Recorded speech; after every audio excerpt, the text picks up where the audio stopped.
This broadcast, presented by Squirtle and its partner schools, is not to be reproduced or retransmitted in any form. The content and descriptions on the platform may not be disseminated without the written consent of Squirtle and its partner schools.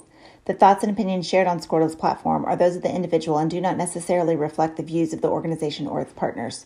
Squirtle does not tolerate or condone hateful, bigoted, or divisive content. We want to thank our schools, advertisers, and individuals that have joined with us in our mission to build community around the local school. Support your school's Booster Club and get your business in front of thousands of potential customers. Talk about a win-win. Advertising packages start on this streaming station for less than $10 a game. Call 405-726-0835 or email adam@squirtle.com right now for more information.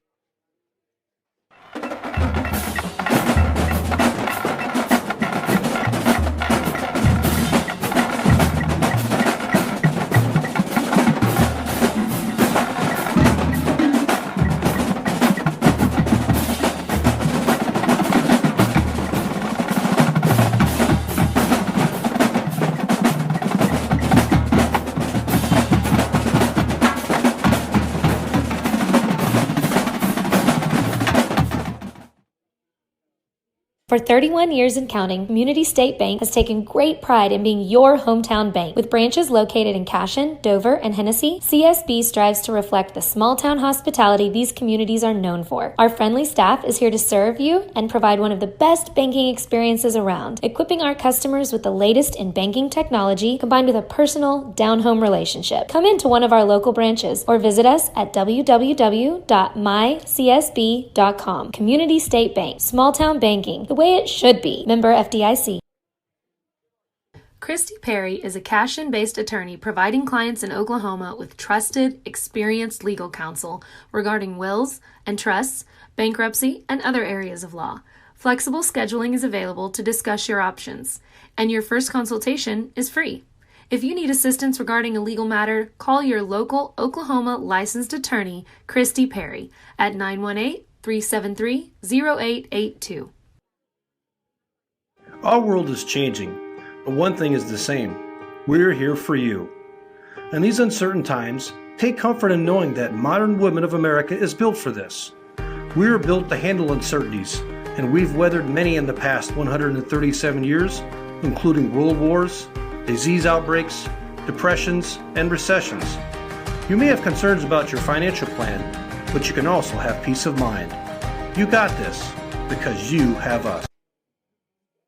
Hi, my name is Stephanie Woody, and I want to help you or a loved one navigate your way through understanding Medicare. It's hard getting questions answered when you don't know who to call or trust. I am local and appointed with all the insurance carriers in Oklahoma.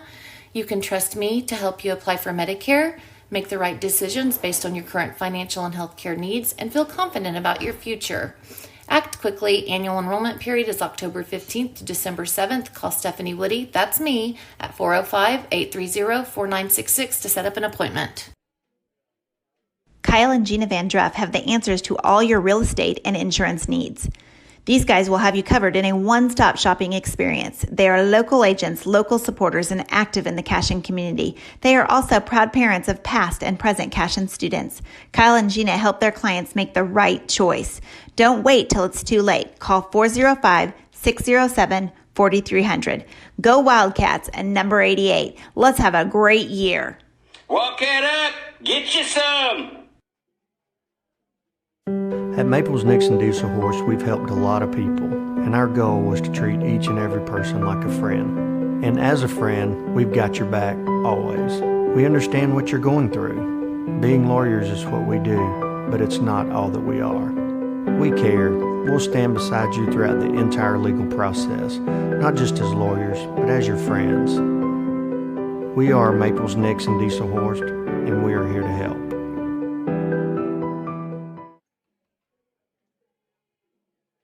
Founded by Jesse and Amy McCracken, Rural Pest Solutions is a Cashion-based, family-owned and operated company. Our focus is on providing the highest level of customer service while effectively treating many common invaders, including spiders, ants, roaches, mice, mosquitoes, fleas, ticks, and termites. Flexible scheduling and superior customer service are our top priority. Call us today to schedule your appointment, 405-283-6565. Cashion FBC is a church seeking to grow in Christ and our love for the body of Christ. With ministries from children to youth to adults, we strive to present the gospel in an engaging and meaningful way. Sunday school meets at 9:45 a.m. and worship starts at 11 a.m. Children and youth meet on Wednesdays at 6 p.m. Please check our website at cashionfbc.org for more information, and we hope to see you this Sunday, located a half-mile east of Cashion. Dr. Matt Dieselhorst at Dieselhorst Sports and Orthopedics can help you get game day ready. Dr. Dieselhorst works with athletes of all ages, taking a coordinated approach to accelerate return to play and maximize athletic performance. His work with pros in sports training, injury prevention, bracing, functional rehabilitation, and imaging works seamlessly with his medical and surgical expertise. Get started by going to Dieselhorst Sports and Orthopedics. Let Dr. Matt Dieselhorst get you back on the field, backing all Oklahoma athletes on the field and off.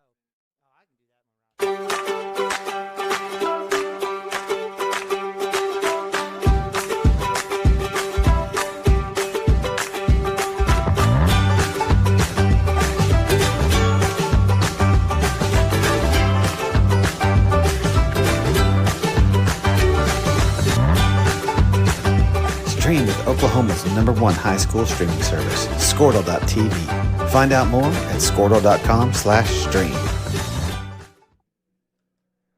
All right, welcome to Cashion Wildcats Television, Cashion Wildcats TV here live from Pioneer, Oklahoma.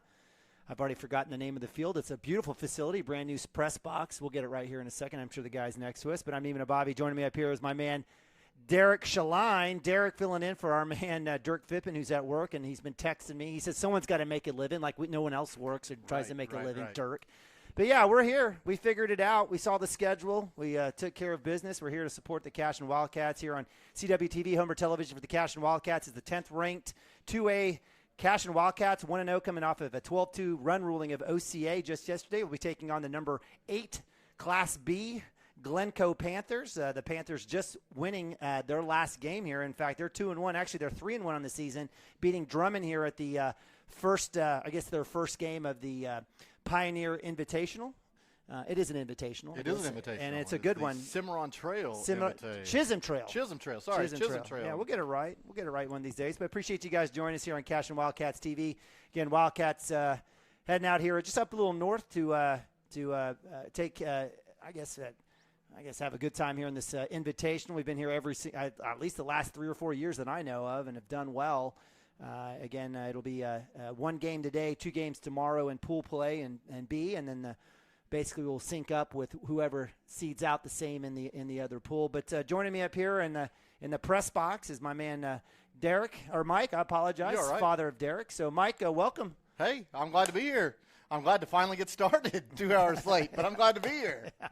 Well, that's baseball, and I think they do have time limits here out here and stuff that are going on. I think the first game is kind of what got them out of whack, but you guys should be familiar with Mike, as Mike joined me during softball season and did a fantastic job for us, giving us the intricacies of the game, and will do the same for us here in baseball. And certainly appreciate you joining, because a one-man crew is okay. It's a lot better when you got you. So the Wildcats winning last night, or yesterday, or Monday, I should say, 12-2, or Tuesday night. I apologize. Tuesday night. We weren't sure it was going to happen, but beating OCA 12-2. Anything that stand out to you from that game before we talk about today's game? No, it was good. I mean, we didn't use a lot of pitchers. Everybody got a couple innings. They threw well. We just managed the game. I don't think there were any errors in the ball game. I think we hit some to the fence, so we got the bats warmed up a little bit. It's going to be a little different story today here a little bit, with the wind blowing directly into home plate. So we'll see if we can't scratch a few across. Our matchup today, I'm pretty familiar with. As the pitcher for the other team is a gentleman by the name of Trey Spear. Derek, my son, played travel ball with him for a little bit. Very hard throwing right-hander. This kid is special. He was one of the last cuts this last summer for Team USA under 16 team. He usually plays shortstop for them, catches for them. He was also on their state championship basketball team that just won couple weeks ago by one in the finals. So we got to make sure that we catch up to his fastball and see if we can put it in play and see if it'll get cut through this wind and get to the fence. So. Well, certainly that's about as best a background you could probably get from anyone around here. That's fantastic. Certainly he didn't pitch the first game that they had against Drummond, so he'll be coming out here, and he definitely looked great at shortstop. I watched him, very fluid, good work. You can tell the kid has been around the diamond and the dirt for a little bit of time. So he is. A funny thing, before their first game, about 10 minutes before, there was a little horseplay going on, and somebody stepped on his back ankle. So it is swollen right now, and they have wrapped it up pretty good. So we will see how he does. It's his push-off leg. It's not his plant leg, so we'll see what happens. Well, we've got to tell you, for some reason, we don't have any visual here on the camera, so we'll work through radio style. Up to bat, Ben Harmon, leadoff for the Cashion Wildcats, number 22. Wildcats in their black tops. So they're going black and white today, and Ben Harmon takes first pitch ball inside. You got to figure out what's going on with the camera here. Not sure what happened over the last 3 seconds, but takes the next one inside. And you know what, my man Mike, why don't you go ahead and take the call here as I go take a look at the camera. We'll do. Sounds great. Now, we got 2-0 to Ben Harmon. Both fastballs been up a little bit. The delivery right here. Oh, outside half. Paints the outside corner for a called strike. So we're looking at 2-1. Going to shorten up a little bit on the swing. Here we go. Here's the delivery. Oh, there it is. Right, same spot. So we've evened it up 2-2. Looks like Trey Spear on the mound for Glencoe. He likes to work fast. So when we're behind, we don't mind that a little bit. So here we go, the 2-2 delivery. Oh, Ben swings through it for strike 3. So they're throwing it around the horn. There's one out for the Wildcats. That brings up number 13, the sophomore, Cooper Frazee. He's been hot. We hope he stays hot. We apologize, like we said, for the video feed. We're working on it right now, but here's the delivery. Ooh, a little bit out, almost to the wide of the other's batter's box, but it is a strike call. So called strike 1.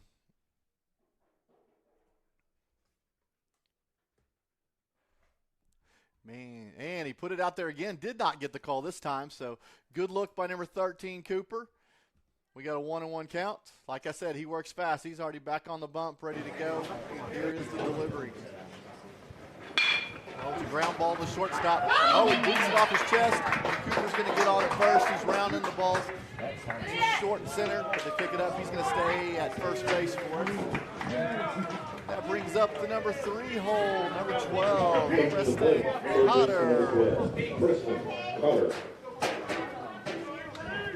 We got a runner on. We saw this catcher on the first game they were. He's not bad.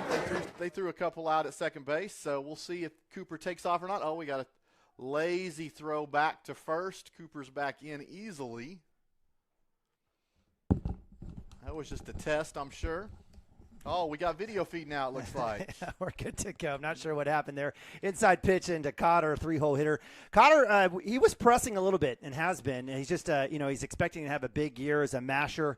And it's been kind of chasing a little bit. Dirk was talking about how he needed to kind of relax and let things come to him. Takes, I guess, next pitch. They call strike on that? I hope not. We got 2-0. All right. So, again, runner at first, E6, Frazee gets on. And, hey, technology. Hey, it works. It's great when it works. So we'll let you guys watch it a little bit. We'll call a little bit of the action. Swing a foul ball right side. So Cotter gets a piece of it on the inside handle. That'll bring up 2-1. Right on his hands. What do we expect here from Spear? Does he mix it up quite a bit? Is it all fastball? No, he's got a great curveball. It looks like so far he's been going out, and he's been, like right there, it was 2-0. He came back in because he wasn't finding a spot. So that one's up. I like it. So count moves to 3-1. I don't know if this is an auto take here for or if he's got a green light or something, or for Cotter. Coach Mounts usually likes to play the percentages. Right. Again, one out here for the Wildcats. Top of one. Ooh. And take an inside pitch ball, either hit by pitch or ball. We'll call it a ball. There you go. And but Wildcats now, after that leadoff strikeout, brings up Joe Wilson. Joey, 2 for 3. Actually, it was 2 for 2 with a triple and 2 RBIs, I believe, the other night. So definitely leading off where he had just last year. He's swinging it great, I think, so far through scrimmages and that first regular season game. Man, he's shown some power. He likes to take it to left center, so I'm looking forward to seeing what he does right here with the hard-throwing pitcher. Right down the pipe. That's strike one fastball. And you can tell Penn's got some, or Spears got some good heat. What is he? Is he maybe low 80s? Yeah, he was. I mean, even when he was 12 years old, he was high 70s. So I'm guessing he's probably 80, 83, 84 for sure. So it'll be 0-1 pitch to Wilson, right back at us, foul ball. So 0-2, getting behind the count. Certainly a situation where Joe is not, nothing going to mess this kid up. Again, a state champion, two-time state champion in football, center, does it all. Certainly we'll see what happens here. 0-2, 1 out. So runners at first and second for the Wildcats. Here again, top of first at the Chisholm Trail Pioneer Invitational. Little wheel move. I'm not sure if that's a balk or not, but Trey does that a lot. He'll turn that whole back to the batter, and he throws hard enough. You're just hoping that head wheels back and finds the plate. So it should be working now. Thank you very much, Terrell Frazee, my man. Hey, helping us out. Always help. We always need everybody's help when doing something like this. Loose ball in and out of the catcher's glove. That'll advance runners to second, third. So the Wildcats with 1 out. Base hit will definitely bring a run in as Wildcats have two runners in scoring position. There you go. Wilson 2-2 count here. Anything the right side's going to score. You might bust him in. You might see a curveball right here. Definitely not a bunt. No. Shot, short. You'll have a glove on that. That'll bring a run in as Joe Wilson taking up where he left off. Another RBI for the man. So certainly a nice work as the Wildcats get 1 up. There you go. And that'll bring up Landon Lagasse, senior, 5-hole hitter, center fielder for the Wildcats. Man, great team baseball right there. All you got to do is avoid a shot to the third baseman or the pitcher, and he does. He gets it past there, scores the run. Got a runner at third. Let's see if Landon can do the same thing. Here we go.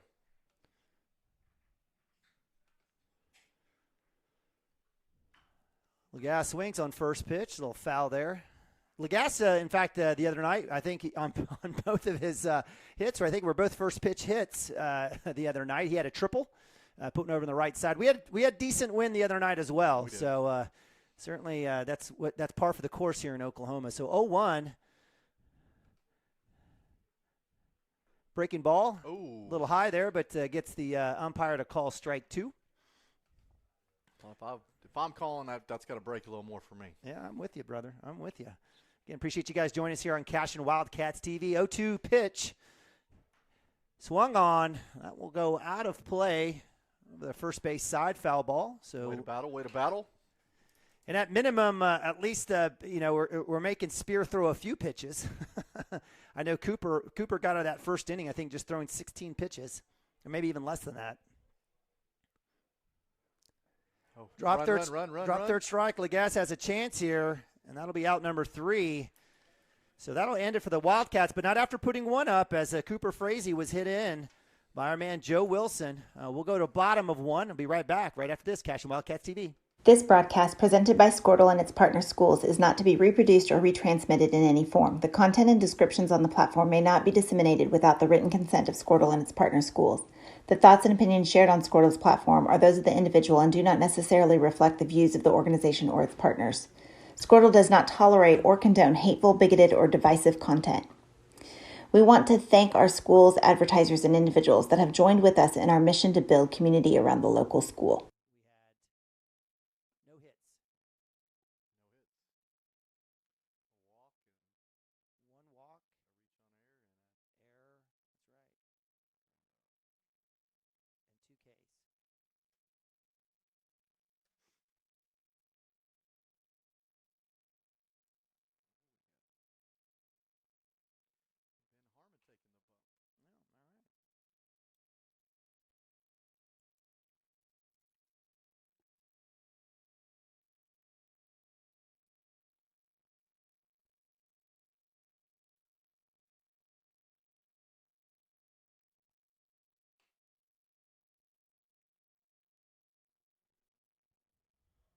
All right, welcome back to Cashion Wildcat TV live from Pioneer, Oklahoma, the Chisholm Trail Pioneer Invitational. Neiman Abavi, Mike Shaline, bringing you today's action as the 10th-ranked Cashion Wildcats taking on the 8th-ranked Class B Glencoe Panthers. I appreciate you guys joining us. The Wildcats putting one up on the top of one.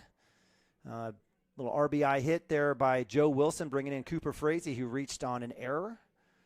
Wildcats on defense out on the field. We've got Ben Harmon on the bump today. Nick Nabavi catching at first base, senior Joe Wilson. Second base, Derek Shaline, the sophomore. Third base, we've got Preston Cotter, the junior. Sophomore, Cooper Frazee at short. And in the outfield, we've got freshman Max Higdon, senior Landon Lagasse, and sophomore Zane Stimke. Again, appreciate you guys joining us here. And it's certainly nice to be in the press box as well, I'm not going to lie. For sure. The wind, like I said, the wind is blowing straight to home plate, so every fan that's out here gets it right in their face. So we are glad to be in the press box today. So, all right. So for the Glencoe Panthers, up to bat again, number 8th ranked in Class B will be number 14 Ryan Cook, the shortstop today for the Panthers. Ben Harmon will probably try to work you with the fastball on spots, mix it in a little bit here and there. For sure, that's what he's done so far. First pitch strike, so appreciate the zone staying fairly open here. Hey. That's always the deal, right, to see how consistent the Absolutely. umpire is. So let's set the tone. I liked it down as well. So, so 0-1 for Harmon here at bottom of one.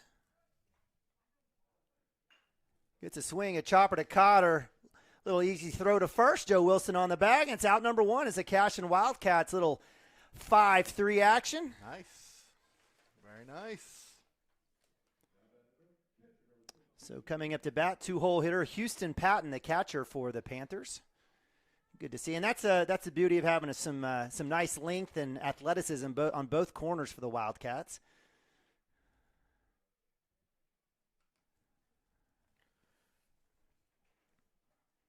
And the delivery.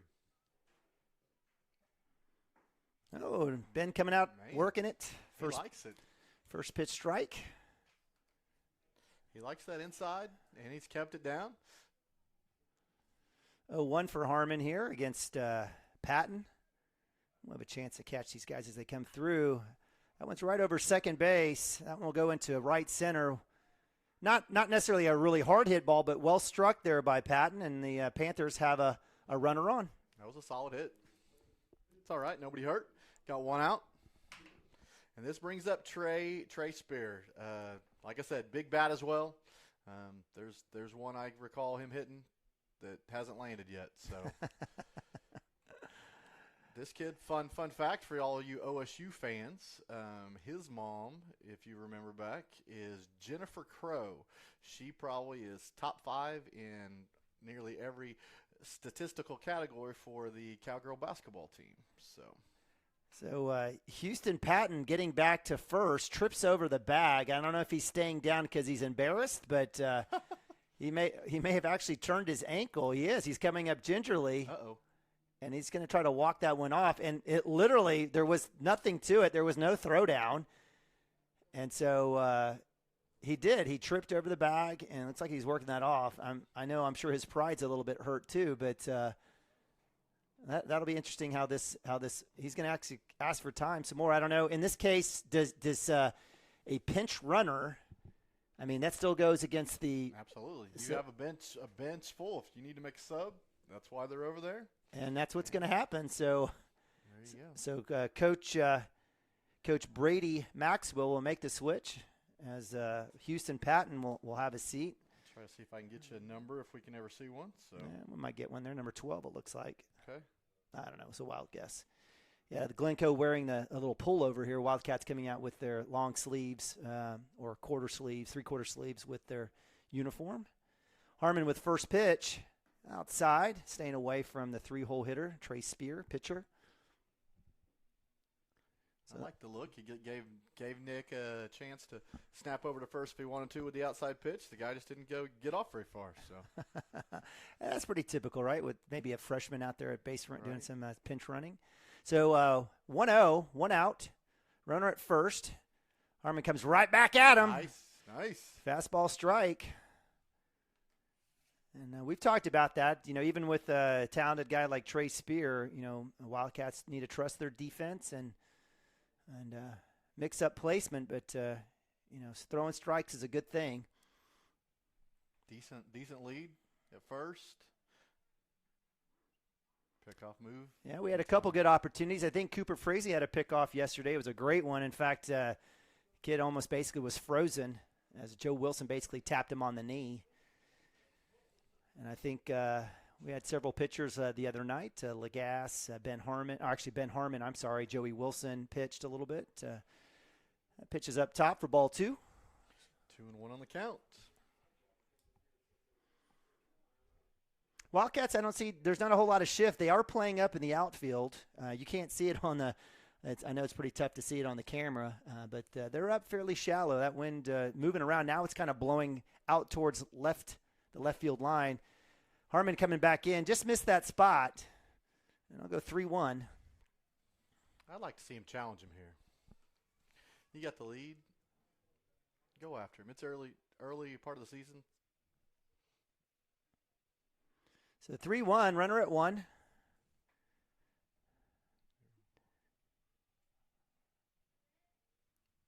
That'll be low and outside for a ball. The Bobby trying to find it. He does. It doesn't matter.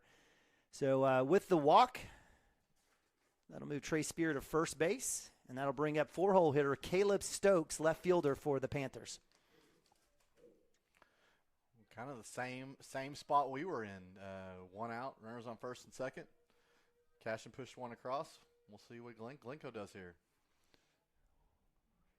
Ben was doing great when he was staying on the inside part of the plate. Got a little bit more out now, and the ball's down and away. So we'll see if he makes an adjustment right here.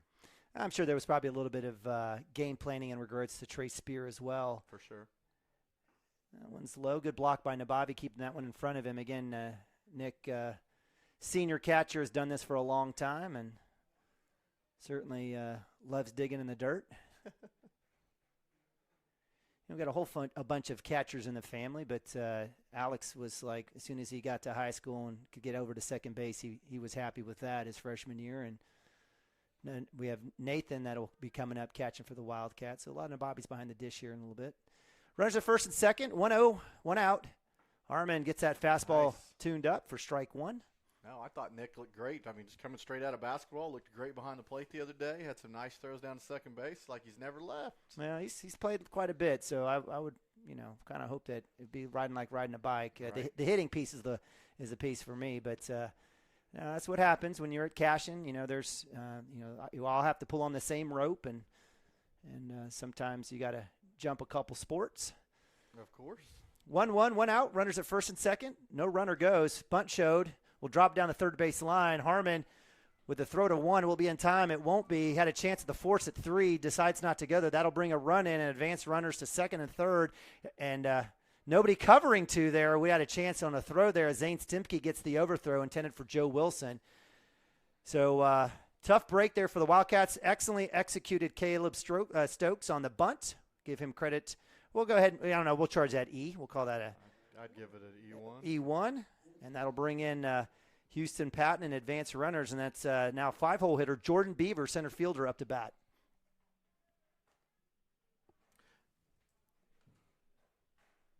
And, I'm just going to let you know, I'm a smaller guy in stature. Caleb Stokes does not look like your prototypical 4-hole hitter. Not at all. And probably somebody where he's probably right now actually the smallest guy in the field. So that'll be something that we'll certainly have to take a look at as we move through the game. So first pitch strike for Harmon against Beaver. Shows bunt, drops it in. That one stays fair, holds the runner, goes 1. Let's see if it's in time. It won't be. It'll be safe. These guys are fast. We're just kind of hesitating a little bit. We're coming to the ball, and by the time we pick it up to throw, they're way down the line. So bases loaded. Ben Harmon can have a little conversation with Coach. So 2 back-to-back bunts, and that's usually Coach Mounts who's playing a little bit of small ball. And give credit to Coach Maxwell. Again, Glencoe, I don't believe, do they play football? They do not. Yeah, so you talked about fall baseball. So a team with the advantage, having played fall baseball, even though they're Class B, having already played a full season of baseball. These are the things where Cashion just is going to need time to catch up on as a team. Absolutely. No, I mean, not only do they play fall baseball, they did well this last year. I think it was 26-4. They made it all the way to the state semifinals. Lost to Fort Cobb Broxton, where there's no shame in that at all. But no, they play a lot of ball. I mean, that's 30 games right there, that more than we generally do. So.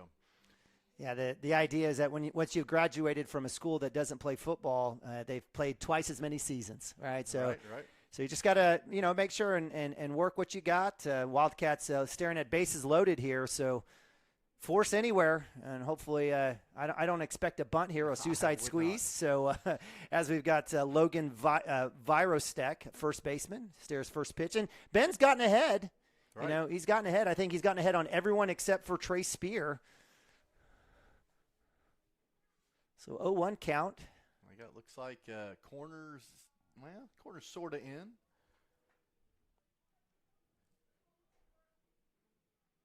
Creeping.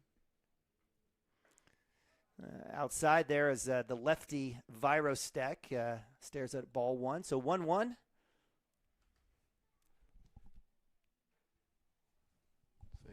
Coach from Glencoe giving signs. see if something's on here. I don't know what you would do. I don't know. Hit and run. That's the only thing. I guess you could go suicide squeeze with a fast runner at third, but I wouldn't. Yeah, you possibly could. So you try to get that corner just a little low. I think he had the spot, but just found a little bit low. I can't fight or disagree with that call. So 2-1 here for Ben Harmon against number 24, first baseman Logan Virostek. Again, bases loaded.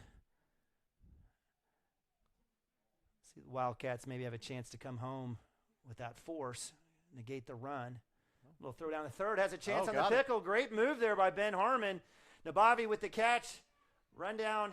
Great move there, Cooper Frazee. Floating it up. Ben Harmon looks like he will have the tag, and he will. Nice. And that'll advance runners for Glencoe, but the Wildcats get that second out. And that's a great play and a great move by Ben Harmon. Very, very well done. Nice pickoff. Coach is arguing whether or not he came back across the pitcher's plate before he stepped that way, but he is losing that argument. So Trey Spears getting caught in the rundown in between third and home, gets tagged out. All right, so Wildcats now with 2 outs. Virostek up to bat, 2 balls, 1 strike. Have a chance to sort of get out of this jam. Again, runners at second and third for the Panthers. Harmon up top. Staying away from the lefty there a little bit, so that's 3-1.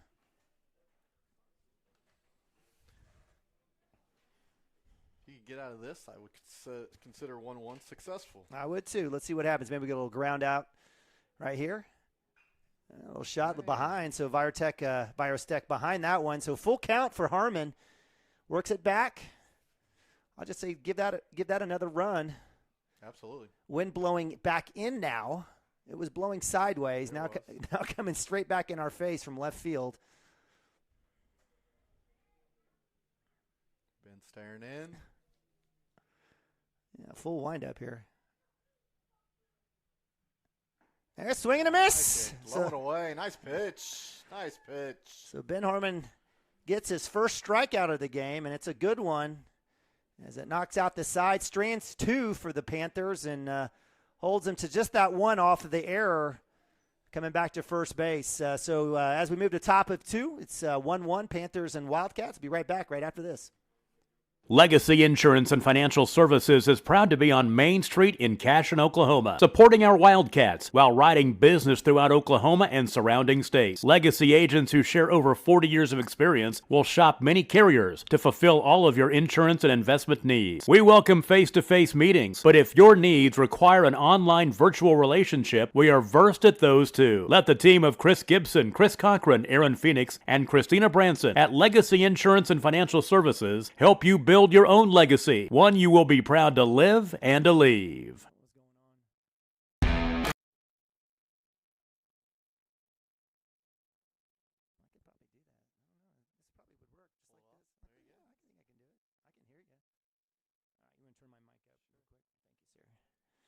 All right, welcome back to Pioneer, Oklahoma. The Pioneer Chisholm Trail Invitational as the Cashion Wildcats taking on the Glencoe Panthers. It's tied 1-1 as we move to the top of 2. Go ahead and clear up that scoreboard for you guys. I know it's kind of a mess as we have a volunteer dad operation out here.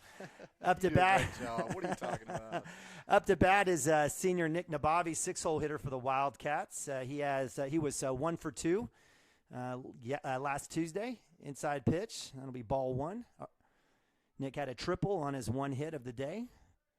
We had 3 triples in a row and a double. Derek with that double there. It was 4 in a row hits. It was pretty fantastic. Yes, I remember. Bobby takes cut. There you go. So 1-1. 1-1. So it's been inside pitch, outside pitch. See what happens here. Yeah, breaking ball. How about that? Let's see what happens. Fastball right down the middle. Nabavi swings, misses it. And, you know, I don't. This is not excuses, but we did not see this type of pitching against OCA Not at all. Tuesday night. Now they brought in a couple kids that had decent speed. Swing to miss, and Nabavi with the K. Out number 1 for the Wildcats here. Lead off at the 2nd inning, and strikeout number 3 for Trey Spear. Yeah, absolutely. I'm glad the Panthers saved him for us. That's nice of them. And that'll bring up my man, sophomore Derek Shaline. Sophomore, again, having a good night the other night. Takes first pitch up tops, takes a swing. That'll be strike 1. Needs to leave it up there. Former teammates here in their youth. Up top for ball 1.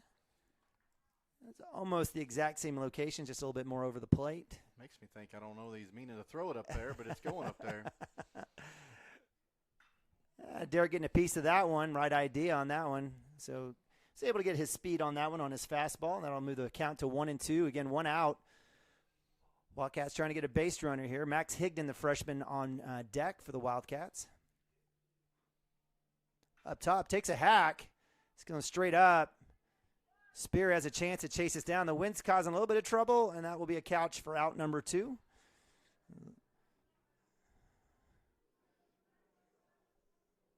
So pop to 1.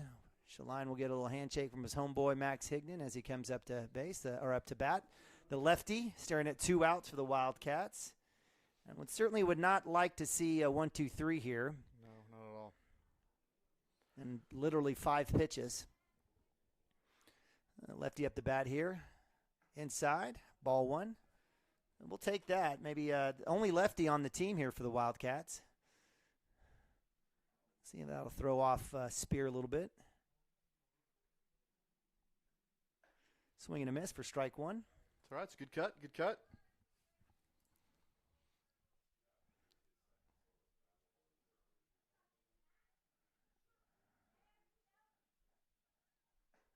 Swing and a miss for strike 2. And again, a very talented field out here at this Invitational. Certainly would like to have rather had Glencoe on the Pioneer side of this pool. Absolutely. But the Wildcats staring at ranked opponents back and forth. Strike 3 for out number 3 for the Wildcats, and that'll end the inning here at top of 2 as we move to bottom of 2. Wildcats 1, Panthers 1. We'll be right back right after this. Team up with Pioneer iVideo and start streaming the most popular TV shows and movies from your favorite devices today. Download the iVideo app and start watching anywhere in your home using Pioneer Internet. Each package includes free high-definition and cloud DVR features like video on demand, Restart TV, and Replay TV, just in case you forget to record a program. Visit gopioneer.com for more details and compatible devices. Some restrictions apply.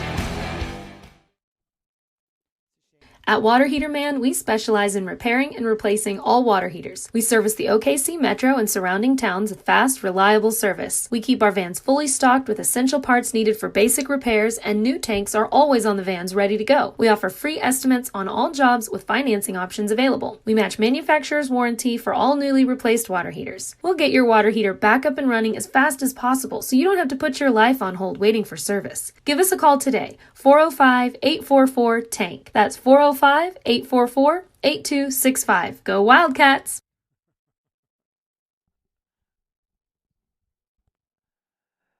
All right, welcome back to Pioneer, Oklahoma. Here at Cashion Wildcats TV production of 2022 Cashion Wildcat Baseball. Neiman Abavi, Mike Shaline, bringing you today's action from the Pioneer Chisholm Trail Invitational.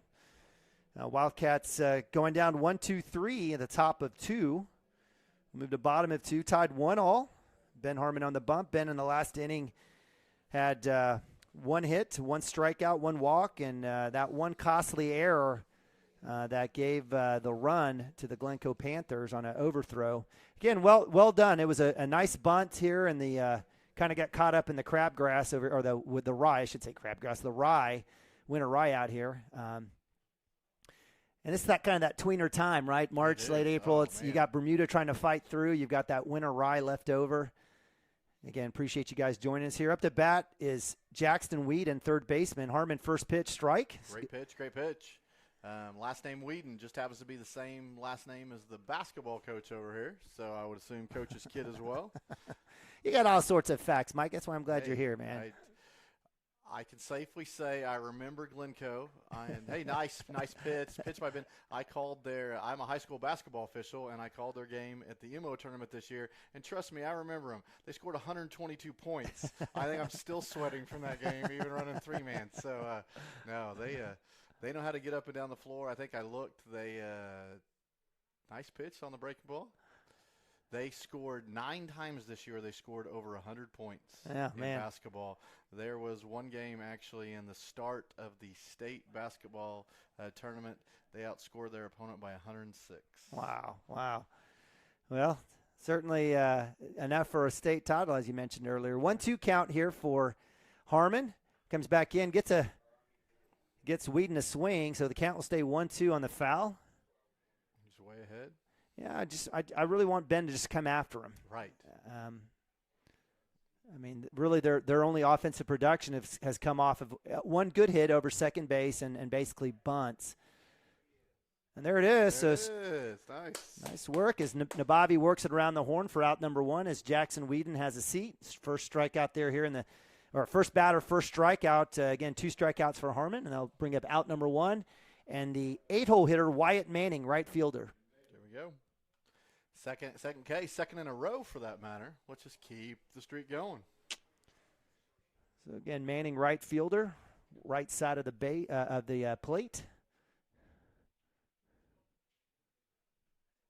be hit by pitch there. Harmon came in just a little too much on the inside. He did.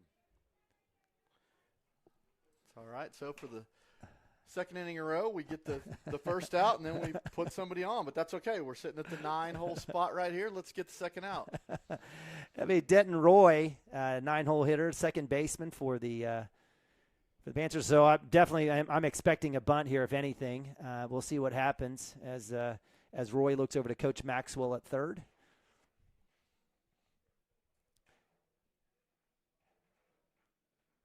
We'll throw down. And again, I'm a smaller guy, 5'10", 170 guy.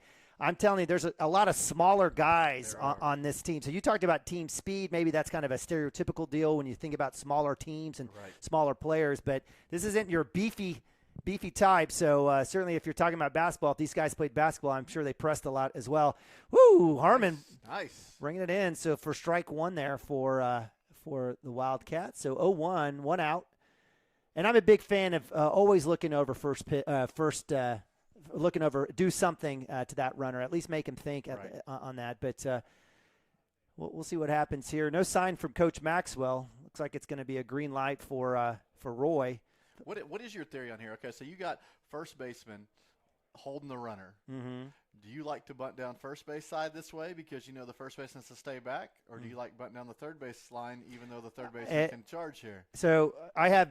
Like you're talking about a guy with limited history, but I'm definitely always about making the pitcher run away from first base, so having to throw across his body, right? And we saw that.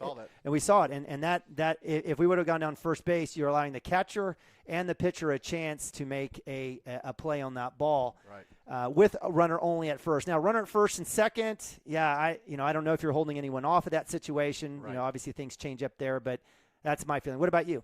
I agree with you. I mean, if it is not broke, don't fix it. They've bunted twice on this side. Hey, we get it. Hey, nice call. We're all talking, and Ben's out there dealing and throwing strikeouts. Right. We just keep talking. We'll catch up to Ben later, but no. So finish your thought. No, I mean they bunted to this left side twice, and they've been successful both times. I think you keep until somebody stops you. You just keep on doing it. So. Amen. So with 2 outs, runner at first, that brings up natural leadoff Ryan Cook, the shortstop here. Ryan reached on actually did not. He was out on a 5-3 put out, ground out, swung right back to Cotter. He boots it off. He still has a chance. Bare hand bobbles, not in time. So we'll call that that was a well-struck ball. It was a well-struck ball. And I still think he had a chance to make that play. So we'll score E5. And that'll move Ryan Cook. Again, Cotter rubbing that shin. God bless that leg of his that stopped that. Right. And it was such a hard smash. I think he still had him all. If you pick it up cleanly and make that throw across, it's when he picked it up and he wasn't able to get it with the bare hand that probably made it an error. So as Ryan Cook makes his way to first, the gear comes off for him. They'll hold up. That'll bring up 2-hole hitter Houston Patton, the catcher who had a hit and the only run for the Glencoe Panthers in the first inning. All right. This was a line drive to right center, just over the second baseman's head. We'll see. Well, he went right side that time, but this one is foul. And I don't see any different placement for Derek. He's near the cut, but he's been creeping up. Nababi's going to come in and have a conversation, maybe see something, maybe talk about last at bat. And again, that's that's when you're blessed when you've got a few seniors on the team that have had a lot of action. Again, a team that went to the state tournament last year, the first time for Cashion in a long, long time for the Wildcats. Was it the very first? No, it can't be the only trip to the state tournament for the Cashion Wildcats in baseball. I think there may have been one other time. There has, I think there has. Okay, well, we'll be thinking a lot over here. I got Clayton Harmon send me the 80, another hit by pitch by Harmon. Speaking of Harmon, so Harmon bringing the breaking ball, that'll send Houston Patton right off the noggin to first base. So bases loaded again, and that'll bring up guess who? Trey Spear. So the imperfect situation here for the Wildcats, but Clayton Harmon sent me the ADM. They have 88 kids there at Glencoe. Really? Wow. 88. Wow. Yeah, so that makes playing football a little hard. It does, for sure. Yeah. I saw Coach Mounts give a signal to the outfielders. He asking them to step back just a little bit. So here's their best hitter up. Bases loaded, 2 outs. Come on, Ben. Let's go see if you can win this battle. He'll get the pitch strike there. Nice work. Gets out ahead. Missed last time by a little bit on that first pitch against Spear last at bat. Trey Spear, the pitcher today, had a walk in the first inning. And certainly we'll see what happens here. We don't have too much middle infield is fairly deep, but we'll see what happens here as a 0-1 pitch or 0-1 count here. Right back, same spot. Does he get him? Oh man. Must have broke just a little bit.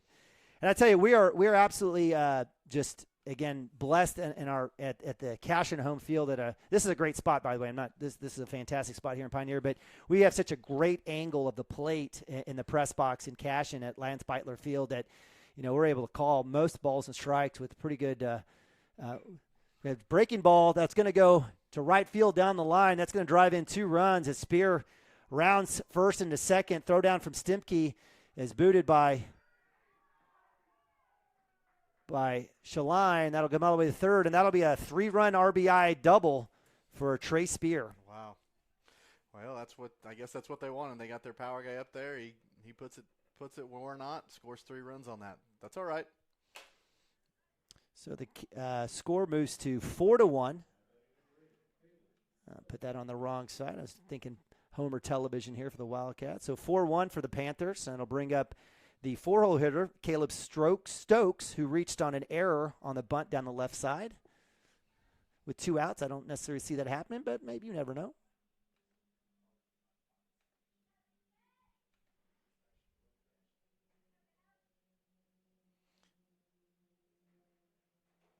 No runner, pitch, swing and miss. Nice breaking ball by Ben there, coming back. And again, he's getting ahead. He is. I'm watching the runner on base. Trey Spear got picked off last time. He didn't take a very big lead off second base that time. He said, I'd like to see what you have as far as a move, please. So Nabavi having a conversation, BFFs for life there, Ben and Nick. 0-1 count here, 2 outs. That's a big hit by Trey Spear. 2 out, 3 RBI double. Moves the lead to 4-1 for the Panthers, home team here today.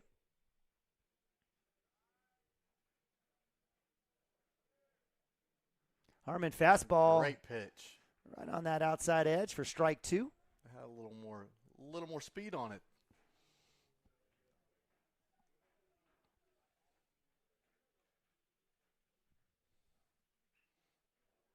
The wind's still blowing in. So 0-2, 2 outs. Swing and a miss. Strike 3. And that'll be out 3 as Caleb Stokes goes down. Wildcats are able to end the inning, but not after 3 runs put up. And again, two of those guys on base were on by hit by pitch, right? So It's just been, one of those tough situations. The Wildcats, again, getting into form, trying to work through. So as the Wildcats move to the top of 3, we'll go to timeout and be right back. Cashion Wildcats TV.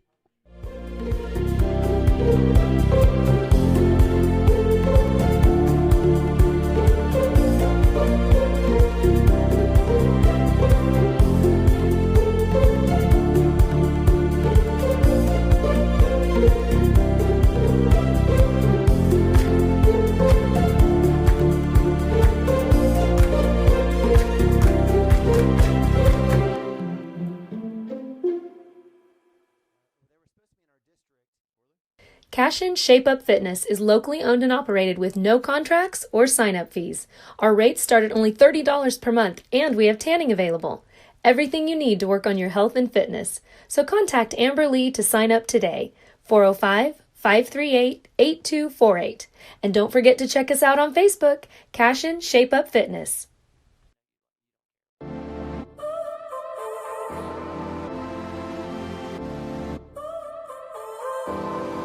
So now you're here again, knocking at my door.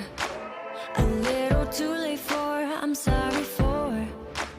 The lights went out cause you kept cutting your cord.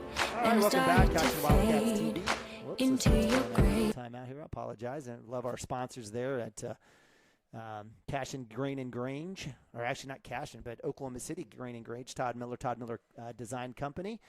Lead off here for the top of 3 is Zane Stimke, the sophomore right fielder. Again, Trey Spear on the mound. Inside, they're going to call strike. That's a good one for, I think, Stimke to lay off of. I don't think I would have swung on that one. I remember the other day him putting it down the right field line to walk it off. That's exactly right. Had a big, big hit. Stare at that one right down the middle, 0-2. There you go, 2-5. Choke up a little bit. Make something happen here. Come on.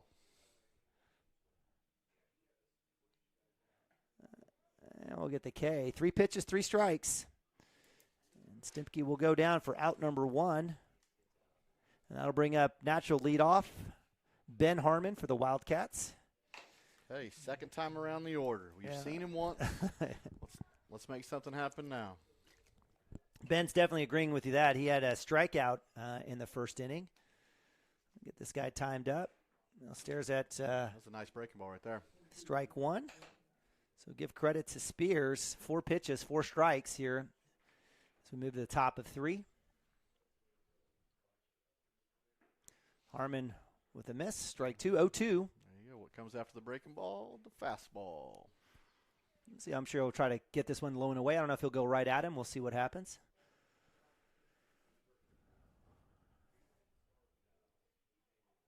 Swing and a miss. So 6 pitches, 6 strikes, 2 outs for the Wildcats. And I'll bring up Cooper Frazee. Cooper reaching on an E6, had Cashion's only run of the game in the first inning. See if Cooper can get a drive here. And this is the tough deal here for the Wildcats. I mean, not going to make any excuses. I mean, we're going to see good pitching here throughout, especially when you play in 2A, a bunch of versus a lot of schools that play fall baseball. I think just not getting any games in at spring break, a lot of rainouts and weather, having one game and a couple of scrimmages under your belt. Cooper Frazee, big hit down the third base line. He'll round 1. He'll be held up. So good work there by the left fielder, Caleb Stokes, but Nice seeing that as Cooper Frazee, a little two-out rally, gets on first base on a base hit. I like it. And that'll bring up three-hole hitter Preston Cotter. Preston reaching on a walk. We couldn't tell if it was a walk or hit by pitch. Either way, you don't want to wear ball 4 if you don't have to. So with 2 outs. Oh, we got the lazy pickoff move to first again just to keep him honest. I don't know. I appreciate the strategy on that. If that's just to keep you honest, I guess. I don't know what other than say, hey, yeah, I see ya. Right. Cotter, first pitch fastball inside, fouls that one off, 0-1. Again, Cotter with a walk, was stranded in the first inning. Man, that right fielder's playing pretty shallow. I'd like to see him put something over there. It would be nice. It'd be nice, just like Trey Spear did. Right. Trey put one right over on that right side. There's pitch. Oh. Runner goes. Cooper Frazee overthrows, going to round 2 to go to 3. So throwing error by the catcher will get Frazee in running position. Overthrow third, no run, and it will go in the dugout. So Wildcats manufacturing a run with 2 throwing errors, and Wildcat faithful here that traveled to have something to cheer for. Very nice. Great base running by Cooper Frazee. Takes off on the pitch, throws away, reads it away as it goes past the second baseman. Steals third on his own, and as the throw comes in, it just bounces into the Cashion dugout. So, man. And that's a deep dugout, by the way. I don't think way up the line. Most dugouts aren't on the third base, like literally on third base. But and that's kind of unique. I guess that's one of those things you got to be careful of, right? Because a missed throw at third is going to be in the dugout. I wasn't used to seeing that. So Cotter stares at an inside pitch, no check there, so the count will go to 2-1. It's almost like it looks like they had 2 sets of dugouts at some point, or the fans have protected nice little area over there. So nice breaking ball there as Spear coming back right at Cotter moves the count to 2-2 with 2 outs.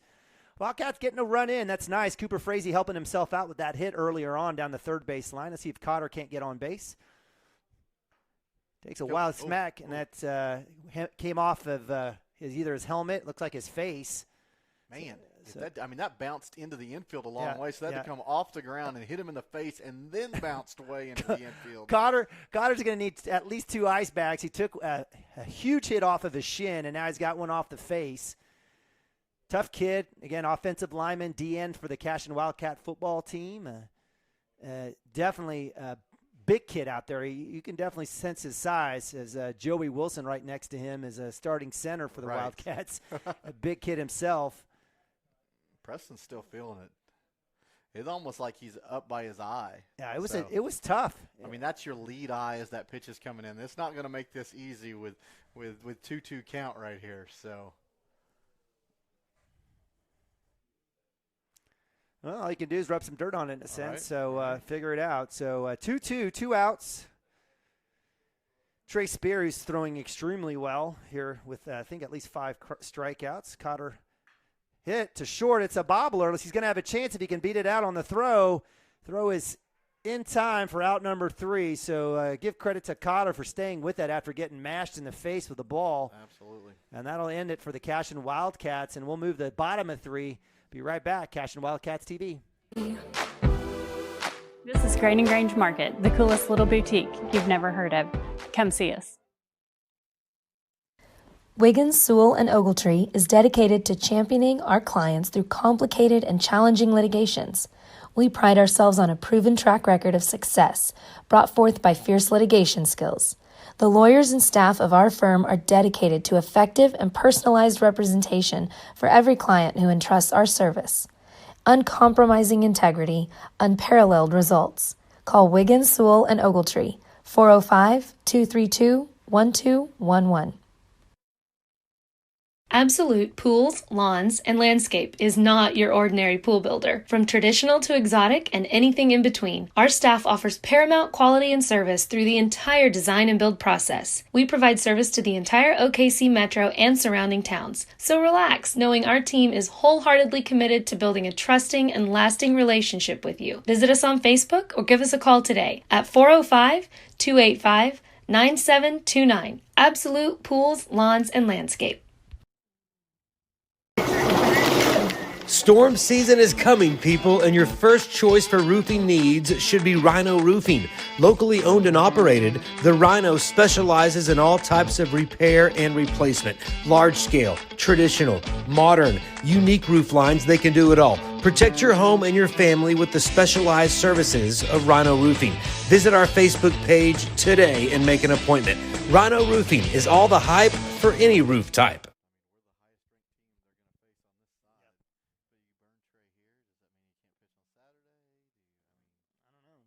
I don't know. So I was thinking, all right, welcome back to Pioneer, Oklahoma, the Chisholm Trail Pioneer Invitational. Neiman Ababi, Mike Shaline.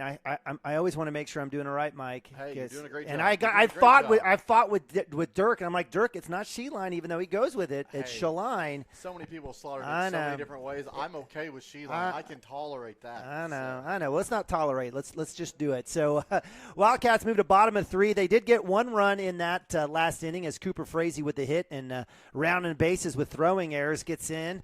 That'll bring up the Glencoe Panthers here, the top or the bottom of 3. Jackson Whedon, third baseman, who had a strikeout in the second inning. Ben Harmon still on the mound for the Wildcats. And again, I'm just telling you, just a smaller team. I mean, you know, the Spear kind of stands out just because he just looks like a really good athlete. But certainly the Wildcats just need to make sure and trust their defense here. You know, we did have one hit other than Trey Spears out in just over Derek's glove. Right. Then they had the bunt single, which yeah. I have this. I think this is Jordan Beaver. This is the kid that had the bunt single to the left. No, I apologize, Jordan Beaver. My apologize, center fielder. Swung and missed. 2-1 for Harmon. Again, Wildcats will have to claw their way back here, down 2 runs here at the bottom of 3. I think they can do it. Well, heck yeah. There you go. Nice pitch, Ben. So fastball down the middle, strike 2. 2-2. Ben working his way back here. And I apologize, Beaver had a reach on a fielder's choice. Inside, doesn't get the call. Good work there. Yeah, it was close. I like the spot. So moves the count to a full count. Most likely fastball down the middle. See what happens here.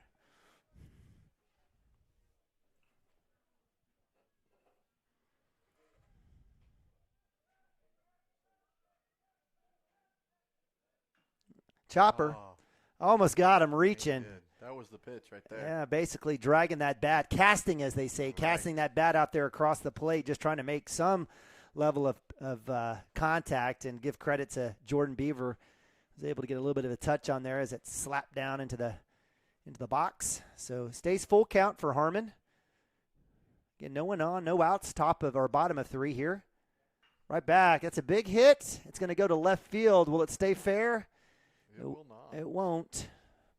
Hey, fun fact, Alex's first home run, Alex Nababi, my son, his first home run as a high schooler came here on this field. Hey. Left field right at that light pole as a sophomore here. And it was a fun day. Very nice. He was fairly close as a freshman, but he bulked up over the summer and was able to get some work. Third base, Cotter. Good glove, plenty of time. Throw to first in time. 5-3 for the Wildcats as they work it around and get out number 1 here. And good seeing Nick Nabavi chase that down with all that pads. Got to feel sorry for all those catchers. I know you watched Derek doing that all thus far this season as well. He might look faster with those pads on than when he does running down line. So, that was great job by Preston Way. Stay down on that ball. Nice, smooth, get it first base. Nice stretch by Joey. So 5-3 for the ground out. Out number 1 brings up Logan Virostek, first baseman. Had a strikeout in the first inning. Harmon coming right back at him for strike 1. Very nice. Getting in the groove. And Ben's just been fantastic. He's gotten ahead, I think, every batter except for Trey Spear, where he ended up getting that walk. And that's why he's only given up 1 walk. It's either been hits or errors. Or hit by pitch, I should say, as well. Couple of those. Yeah, we'll count those as errors as well. Why not? Hitting them out. So 1-1 with the ball. Close miss there for Ben. Hey, he's used to throwing 2 people. See, he's a quarterback. So he's just hitting them in the numbers. I love it. I love it. Virus Tech, the only lefty here up top. That's a little high for ball 2. So good spot. I liked it. I didn't mind that. Maybe see if we couldn't get him to chase. But after Virus Tech with a strikeout, he's probably going to be a little bit more patient with his first at bat here. So we'll see what Ben does here if he goes after him again. He does. Virus Tech's able to get a piece of that. Virus Tech, what kind of name is that? What do you think? I don't know. I'm surprised you got that close to it. I don't know. Virus Tech? Yeah. I don't know. I apologize. Yeah, I apologize. we don't know. To the family. Yeah, no, we're good. 2-2. Again, infield is up shallow. Wind's blowing straight in our face. Swing and a miss. Drop there, strike. Nabavi with the extra tag. The tackle. I'll never forget a couple of those plays at home against Silo in the quarterfinals. I think those two boys, I joked with Dirk. I said, that's what playing football will do for you. But, Nick's got a little bit of weight and size. He makes sure he got that out. So it's out number 2 on the K. That's the 5th K for Mr. Ben Harmon today. So Ben working it, a little low and outside. Number 19, Jackson Whedon, third baseman, had a strikeout in the second inning. Back up to bat for the Panthers.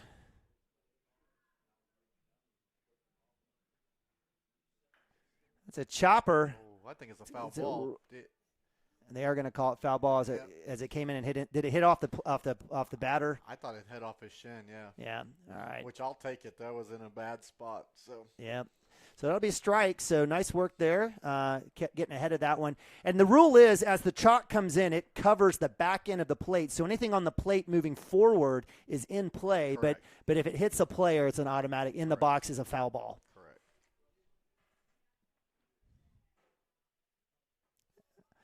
Outside, Nabavi, rare miss there. Should have gloved that one. We'll have that talk at dinner tonight. It's like, Dad, if you want to come back here for a couple innings. Absolutely not. And be down here. Absolutely not. I guess the count stays 2-1. Maybe I got ahead of myself. I apologize. So I thought it might be 2-2 here. But Harmon trying to hit that outside. I say, son, go right at him. So that'll move the count to 3-1. Again, 2 outs. We'll get the scoreboard up to snuff for you guys. Again, appreciate you guys joining us here on Cashion Wildcat TV, Homer Television for the Cashion Wildcats. If all the fine folks at Glencoe joining us, welcome. You got a salty squad. Absolutely. Right down the middle. That's a big hit. That one's going to drop. It's got a chance. It will drop right at Lagasse, right in. We call that a bleeder, right? Just kind of literally right in between. Right in the triangle. So left's coming in, center's coming in, shortstop's going out. Just finds a hole. So give credit to Whedon. Yeah. Whedon on the hit. That'll bring up 8-hole hitter Wyatt Manning, right fielder. Wyatt hit by pitch and a run in the second inning for the Glencoe Panthers. 2 outs. See if we can get this one done. Again, bottom of 3. Wildcats down 4-2. Need to definitely get out of this inning and try to get the bats going. That's a little high. Okay. Good spot. I would have called that for Ben, but nonetheless, that's going to be ball 1. We call back here and don't get paid, so that's the only difference. So. Oh man, I love it. 1-0, 2 outs, bottom of 3. That one's going to be strike. Very Heck nice. yeah! That's so a strike all day. It don't matter. So it looked like it was a little auto take there, maybe for Jackson or for Wyatt Manning. Coach Maxwell trying to get the pitch count up there. They've been active, though. They've been taking cuts, so I got to give them credit. They're out here to swing the stick. Harmon right back at you. And breaking ball, and then you go to the outer half with the fastball. Beautiful. So 1 ball, 2 strikes, 2 outs. Runner at first. Wyatt Manning up to bat, right fielder for the Glencoe Panthers. Wow, wow. No, that was Jaguar. I apologize. That was a little Dora the Explorer. Oh, man. Yeah, going back. My bad. That's a little up high. Good glove there by Nabavi, holding runner at first. Glencoe coach is a little upset he didn't stay tall for that one. And take one off the helmet? So, yeah. No, thanks. You talked about talking about behind the dish. That's one you wouldn't want to take in the box. Right. So 2-2, 2 outs. Runner at first. Harmon with the pitch outside. And that'll move out. Throw back to one. Not in time. It was close. Joey Wilson with a little pirouette. Little backhand slap. Not in time. So runner safe at first. And that'll move the count to a full count. So Harmon, who was, I believe, up 1-2 on Manning, doesn't want to lose him here. All right, runner will be leaving on the pitch. And that'll be ball 4. That's unfortunate. Ben Harmon slaps his glove. That's just his second walk of the day. And that'll get runners at first and second with Denton Roy, the second baseman, up to bat. Ben got him last time. We'll see if he can get another one. Is it Ray or Roy? I got Ray. Look up. I think it's Ray. Okay. Denton Ray. I apologize. I wrote it down. Yeah, I just wrote down Roy. He was reading my handwriting. I'm just getting after it. All right. I should have been a doctor. First pitch, ball in the dirt for Ray, second baseman. Ray in the second inning had a strikeout. So let's see if Ben can't replicate that here again with runners at first and second. Base hit shallow, could score a run. Inside for ball 2. I don't know if this is a time for Coach Mounts maybe to come out and have a conversation with Ben. He's thrown 5 straight balls here. Glencoe coach once again wanted that kid to take it on the take it on the forearm. He's like, "Come on, coach."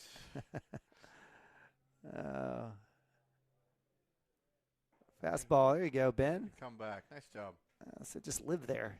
I mean, you got this kid looking last time. Just throw it over and see what happens. Count moves to 2-1, 2 outs, runners at first and second. Wildcats down 2, 4-2. Need to get out of this jam here and get the bats going. Appreciate you guys joining us here on Cashion Wildcats TV live from Pioneer, Oklahoma. Breaking ball doesn't move, so the count will move to 3-1. And we haven't talked about the wind. We haven't necessarily seen it affect Spear so much.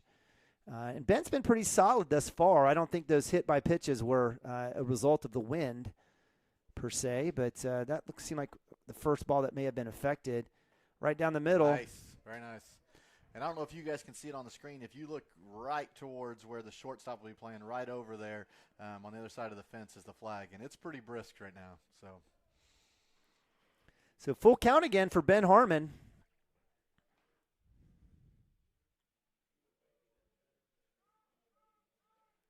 Swing and a miss. Nice Strike job. out. So out number 3 as Ben Harmon gets Denton Ray swinging. Wildcats are able to strand 2 in essence for the Glencoe Panthers, and we move the top of 4. Wildcats down 4-2. We'll go to timeout. Be right back. Cashion Wildcats TV.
All right, welcome back. Cashion Wildcat TV, Neiman Nabavi, Mike Shaline. You're all right. I'm going to do that from now on. Hey, there's worse things to be called. I like my son, so I'm good with it. I'm good with it. I wouldn't mind being a Nick Nabavi every once in a while. Hey, I know a lot of.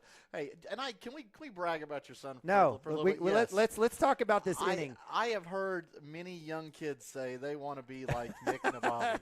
That is a really, really good kid. Well, first of all, you have a lot of good kids you're raising, but I just want to say I've heard that specifically. Thank you should be very, very proud. Yeah, so thank you. I wish it would transition to the house with chores, but yes, we love him to death. Thank you very much. And certainly he's had a really good season, state champion in football, runner-up in basketball, and let's see if we can't do something here in baseball. Joey Wilson Sr. up to bat, 4-hole hitter for the Wildcats, leading off top of 4, takes first pitch up top for ball 1. Wildcats down 2, need to manufacture something here, just need to get guys on base and cut into this 4-2 lead. I trust our defense, and outside of Trey Spear hitting the ball up top for ball 2, I like what I see out of Ben and anyone else that Coach Mounts may throw out there for the back half of this game. 2-0 for Joey Wilson.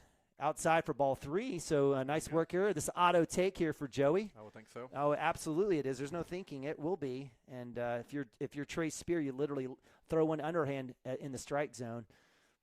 And that's low and away. There you go. Ball 4, Coach Mounts running the percentages, and that's a walk, and the Wildcats have a leadoff runner on base. I was a little bit worried last inning. It looked like Trey was really getting in a groove. He was at his tempo. He was getting in a groove.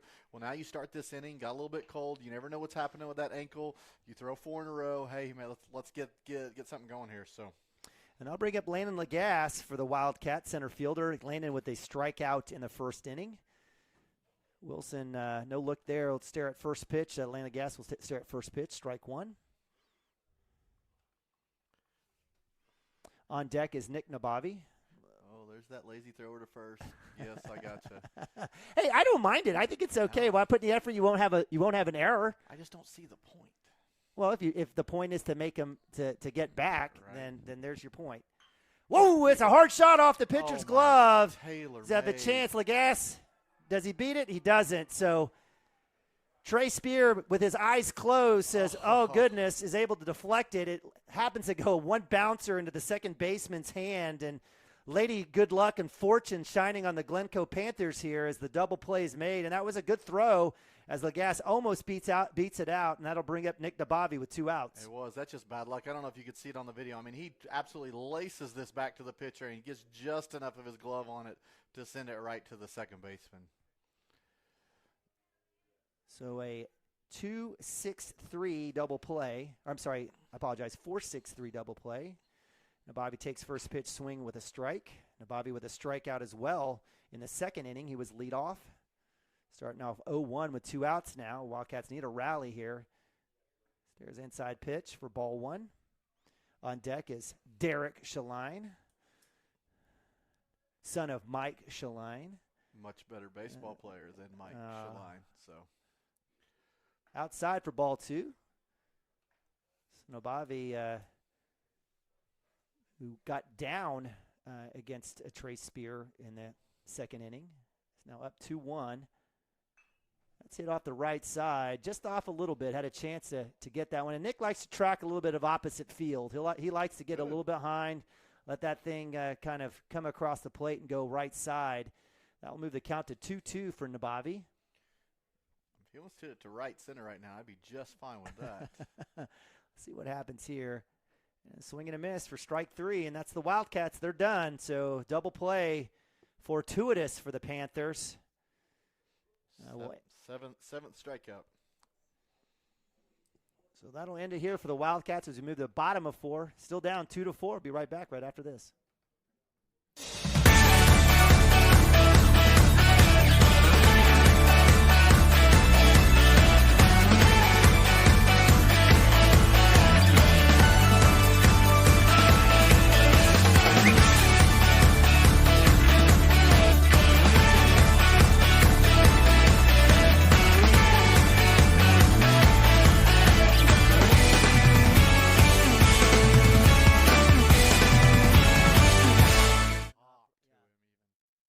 Support your school's booster club and get your business in front of thousands of potential customers. Talk about a win-win. Advertising packages start on this streaming station for less than $10 a game. Call 405-726-0835 or email adam@squirtle.com right now for more information.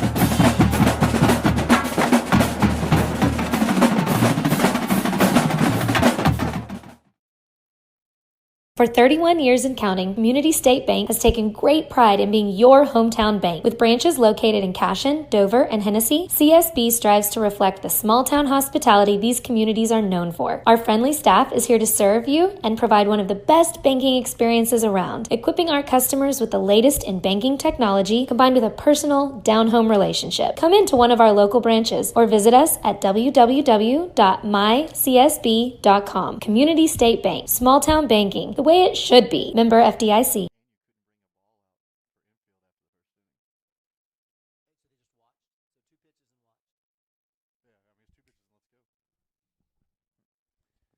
All right, welcome back to Cashion Wildcats TV Spring 2022 broadcast of Cashion Wildcat Baseball. Cashion Wildcats 10th ranked in Class 2A, taking on the 8th ranked Class B Glencoe Panthers. Here live from Pioneer, Oklahoma in the Pioneer Chisholm Trail Invitational. Neiman Abavi, Mike Shaline here bringing you guys the action. Wildcats down still 4-2. Wildcats were able to get runs in the first and the third. It was a big 3-run inning for the Panthers. Bases loaded double by Trey Spear that brought in the 3 runs for the Panthers. Up to bat here as we move to bottom of 4 is it looks like it is Jordan Beaver. No, I apologize. No, top of the order. Yeah, top of the order. Ryan Cook. My apologies. Yep. Chopper, first pitch swing down the left base side. That'll go foul. So Ryan Cook, the shortstop, with a ground out in the first, reached on error. And we were just talking about that. Error in the second, did have a run. You going to say something, Mike? No. This is the third time. I mean, Ben's looked sharp. I mean, the difference in this ball game is so small. We were just talking about it that, man, if we can just get something, get some luck, put it all together, you can still come back in this game. Breaking ball, pop, straight up. Nabavi trying to track it down. So he has a chance at it, and that will hit the top of the ceiling as the wind, this 20-mile, 30-mile-per-hour wind, worked something that I think was going to start at Ben at the mound, works all the way out of play. So that'll be a strike 2 on the foul. Again, Ryan Cook very fortunate with that. Ben way ahead here. See Coach Maxwell telling him that he dropped his shoulder a little bit. Not sure if that was the case, but you're talking about pop-ups, etc. So 0-2 count, no outs, bottom of 4. Harmon probably with a safe pitch here. Goes up top, no chase, so it's ball 1.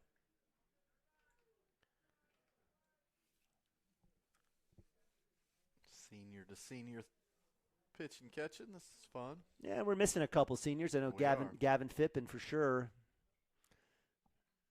That's another hit by pitch. That's unfortunate.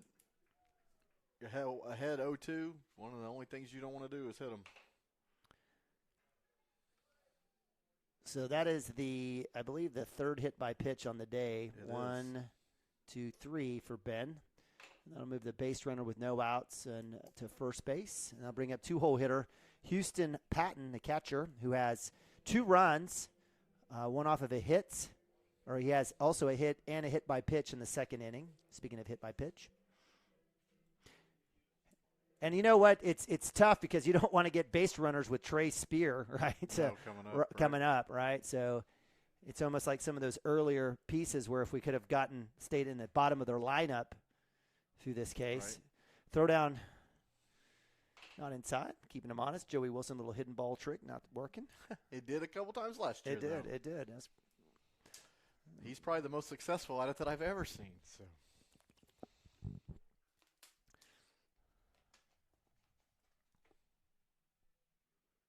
Nice pitch. Inside for strike.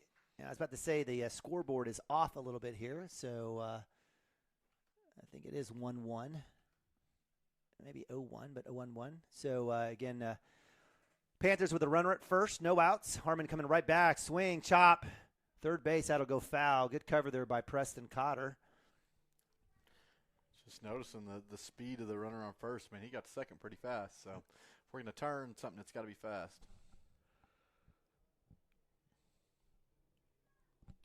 All right, 1-2 here. 2 strikes, 1 ball, no outs. Wildcats down 2 runs. Again, these are 7-inning games, are they not? Oh, they are. Yeah, okay. I'm just catching up. Safety move to first. Holds it a runner. And that's the importance, right? If you're talking about a speedster at first, getting a big lead, holding him on might be the difference between an out or not. Right. On the force at 2. Right down the middle, pick back, not there in time. Stimke, nice work from the right fielders. Nabavi lets one go to first base. If it's there, he has a chance. Right. Looked like it one hop bounced over Joey's glove. But that will be a strikeout. So good work there by Ben Harmon, getting Houston Patton out for out number 1. And that brings up Trey Spear, pitcher. Trey with a triple, actually a walk in the first inning and a double in the second that drove in 3 runs. Right. Ben's 7th strikeout on the day. Hey, shout out to Zane for covering back there. It was a nice sprint to the ball, so the runner didn't get to second base. So this is when everybody's got a job to do on every single pitch. Again, Wildcats just 1 game today, right down the middle, fastball, strike 1. So again, Harmon getting out ahead. Wildcats will be back in action tomorrow at 10 o'clock against Drummond and 2 o'clock against Watauga. We will try to bring you broadcast. We may not be able to do it at the 10 o'clock game, but we'll try our best.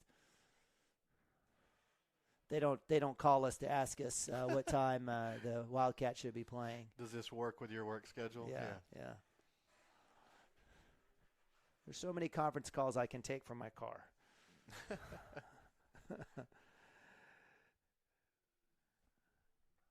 Outside runner goes. Nabavi with the throwdown. Is it in time? It's there. It's got to be. Bam! Yeah! Sizzle. Cooper Frazee with the glove. Nabavi with the second throwdown of the year, and that's out number 2. Nice throw. Nick popped out of there. 1 hopper. Cooper gloved it right into the runner. Beautiful, just like you draw it up. You know what I really liked about that particular tag by Cooper is that he allowed his body to move with the ball, didn't get stuck anywhere, Right. allowed for himself to stay free to make himself a play, and absolutely great grab and tag as that was Ryan Cook thrown out at 2. So 1-1 count, coming back in, swung, shot to center. That is deep over the head of Lagasse, into the wind. Lagasse will get that. That'll be another double for Trey Spear. But how important was that throwdown? Right. I mean, you saved a run right there. I mean, that ball is not just over the center field's head a little bit. The guy at second wouldn't have just held up. He was gone. That saved a run. So, hey, you're okay with the damage there on the double by Trey with nobody on. You can handle that with 2 outs. Yep. Amen. So pinch runner, or courtesy runner, I should say, or actually I apologize. It looks like Trey Spears just getting some gloves, running gloves. You know, I've seen those kids with those protective shields over their hands for sliding. They look like mittens, like giant mittens. Right. So, again, that brings up 4-hole hitter Caleb Stokes, a left fielder, reached on an error and had a strikeout in the second inning. Comes back with a bunt, high bunt. That's going to be caught easy. There you go. And so that'll be out number 3 as the Wildcats get out of that one, hold the Panthers scoreless for 2 straight innings, and we'll go to top of 5. Wildcats still down 2. Need to figure this out if they want to get something going. We'll be right back after this. Christy Perry is a Cashion-based attorney providing clients in Oklahoma with trusted, experienced legal counsel regarding wills and trusts, bankruptcy, and other areas of law. Flexible scheduling is available to discuss your options, and your first consultation is free. If you need assistance regarding a legal matter, call your local Oklahoma licensed attorney, Christy Perry, at 918-373-0882.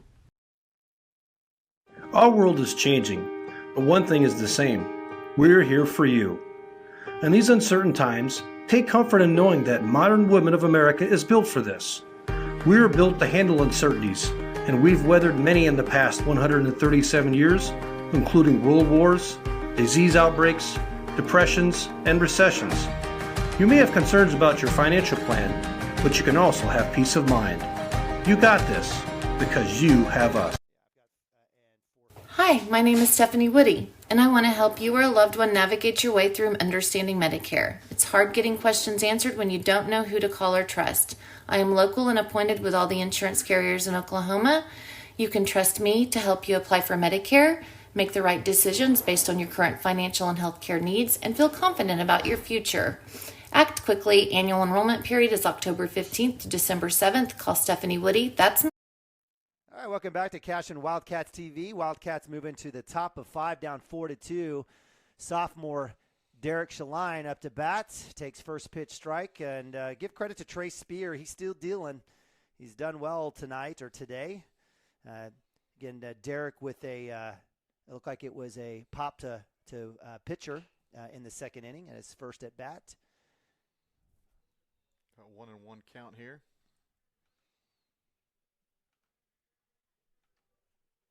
Shot, second short to shot. Shortstop, are they going to say he's out? Wow, that's a shame. Derek with a well-struck ball. Diving shortstop Ryan Cook moving to his right somehow gets it. Not much argument there as the plate umpire calls him out, and that's another tough break for the Cashion Wildcats. Just thought it might get down just a little bit under his glove, but he found a way to make the catch. Max Higdon, left fielder freshman up to bat, strike out in the second inning. Takes first pitch strike, I believe. I believe it was. Showing bunt here. I like that. Drops it, third base side. He's got a chance. And just an amazing play by Trey Spear. What can you say? Bare hands it, falling towards the third base line. Lofts one over towards first, and that'll be out number 2. I mean, lands on his back. The throw is exactly where it needs to be. I didn't see the bare hand coming. Wow. It was a fantastic bunt by Max. Really I got to tell you, he's literally 99 out of 100 times he's safe on that one. Again, Lady Luck shining on the Glencoe Panthers, and give them credit. Good plays, just good solid plays. Just fortunate they didn't go Cashion's way. And that's a tough pitch. Strike one for Zane Stimke. That was a little low in my opinion. So the count will move to 0-1 with 2 outs for the Wildcats. Stimke with a strikeout in the third inning. That'll be outside. And then, if Max is on, he's already the 2 right here with just 1 out. Great punt. I still can't believe that play. It basically was a fadeaway blind throw. It really was. It was a basketball play more than anything. Stimke with a swing. Good swing. Just misses that one. I'll move the count to 0-2. And we have Watauga and Drummond. What were the other teams on the other side of the bracket? I apologize. I'm throwing one. The other side of the bracket had Pioneer, the host school. Okay. Number 6 in Class A. You have Shattuck, the number 17 team in Class A. Mulhall Orlando, number 17 in Class B. And then the Pawhuska Huskies. Yeah. All right. Just curious about that. So count goes to 2-2 for Stimke. 2 balls, 2 strikes, 2 outs. Wildcats down 2. And Stimke with the inside fastball swing and miss. And that'll be out number 3 for the Wildcats as we move to bottom of 5 as the Wildcats held scoreless again. Now it's been a tough go for them. Again, scoring 1 in the first, 1 in the third, but it's been scoreless in the second, fourth, and fifth. We'll go to timeout. Be right back. Cashion Wildcat TV. At 405-830-4966 to set up an appointment. Kyle and Gina Van Druff have the answers to all your real estate and insurance needs. These guys will have you covered in a one-stop shopping experience. They are local agents, local supporters, and active in the Cashion community. They are also proud parents of past and present Cashion students. Kyle and Gina help their clients make the right choice. Don't wait till it's too late. Call 405-607-4300. Go Wildcats and number 88. Let's have a great year. Walk it up. Get you some. At Maples Nixon Diesel Horse, we've helped a lot of people, and our goal was to treat each and every person like a friend. And as a friend, we've got your back always. We understand what you're going through. Being lawyers is what we do, but it's not all that we are. We care, We'll stand beside you throughout the entire legal process, not just as lawyers, but as your friends. We are Maples, Nix, and Dieselhorst, and we are here to help.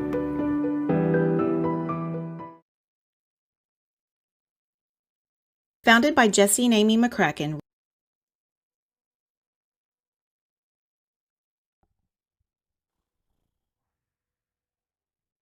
Welcome back to Cashion Wildcats TV, live from Pioneer, Oklahoma. Neiman Abavi, Mike Shaline, bringing you tournament action or invitational action here from the Chisholm Trail Pioneer Invitational from Pioneer, Oklahoma. Wildcats down 4-2.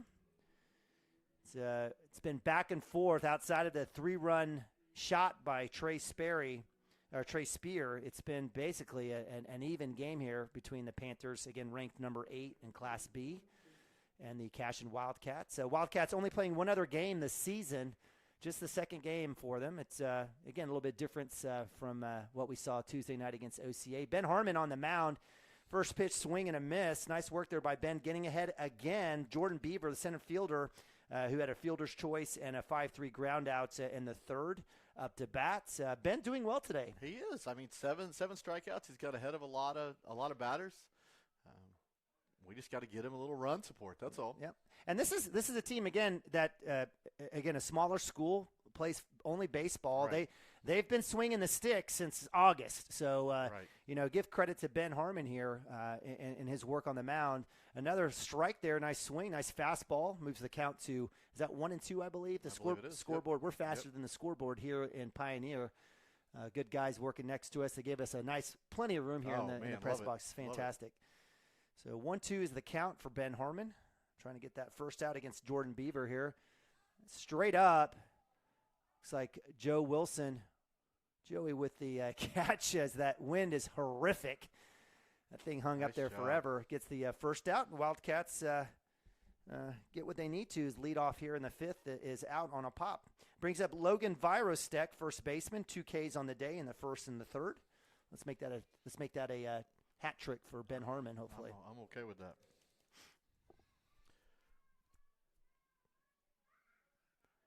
So as you said, the difference in this game has really been one player. And you talked about in the beginning, Trey Spear. He's been the difference for Glencoe in this game. He has. And guys, we watched. We were here at the ballpark a long time before our game started. The Glencoe team didn't quite look like this without Spear on the mound. So Virtek stares at first pitch ball. Second pitch should have been a strike. Man. I'm not sure what happened there. So that'll be a ball 2. That's a tough pitch to lose out on for Ben.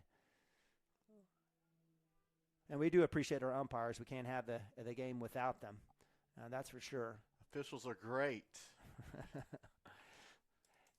We just lose sight when we put on that shirt. It's Homer television, man. It's Homer television out here. I am one. We don't have to agree with them. I am one, so they're always great, right?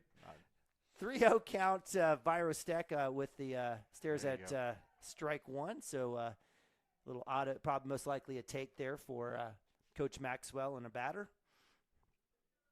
3-1, no outs, or should be 1 out. I apologize. Should be 1 out. Yep. To pop out to Joey. Yep.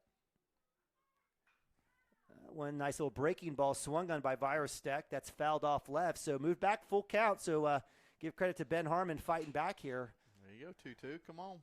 Finish it off. Wind has not stopped.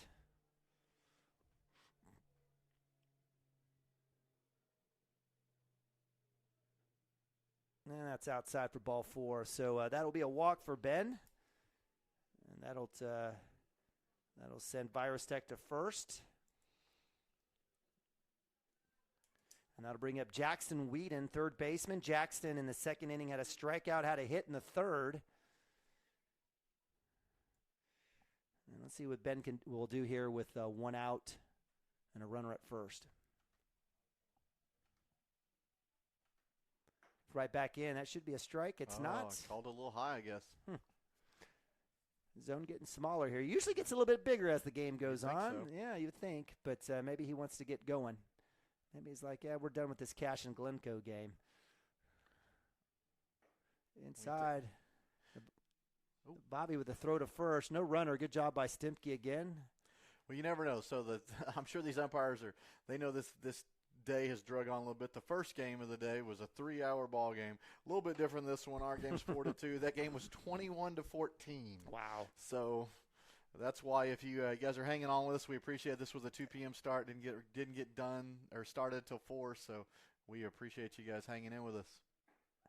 Bunt shown there by Whedon. Strike for – and that's where one of those deals where I don't show I'm basically giving a target for the pitcher on where to throw the ball. Right. I like doing that, and in fact, when you're trying to mess maybe with an actual runner on or a scenario where you're going to bunt, but that case that was kind of a half attempt at a bunt, and basically gave Ben a chance to throw that strike. So 2-1. I'm all for it. Trust me. Right.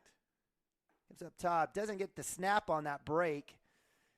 Count moves to 3-1. We just need to throw it over the plate with the bottom part of this order and just get through it.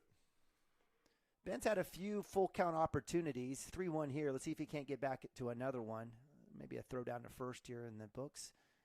And that one stays up top. So just not finishing quite. Oh, Mounts is making a trip. So runner goes to first. Runners at first and second, 1 out. And Coach Mounts will go down for a visit. I think Ben's done. I think he is too. So with 2 consecutive walks, Ben ends the day with, what did you have count-wise? I had 7 strikeouts. I have 1, 2, 3, 4 walks and 3 hit by pitch to go along with, what is that? 1, 2, 3, 4, 5 hits. No, you had a 4. fielder's try, so 4 hits. All right. So not a bad day for Ben. Certainly, I think he had 3 strikeouts Tuesday night and about 2 innings of work, or maybe just 1 inning. Again, this Glencoe team a little bit better than the Eagles that we faced Tuesday night. So it looks like, is that our man Derek? I think it's Preston Cotter. No, it's Preston Cotter. I was just messing with you. I don't know why Derek was so close to the pitcher's plate to throw it off. So Ben Harmon will go to third as Preston Cotter gets his warm-up. We'll go to a timeout. Be right back here with the remainder of 5th inning here from Pioneer, Oklahoma. Rural Pest Solutions is a Cashion-based, family-owned and operated company.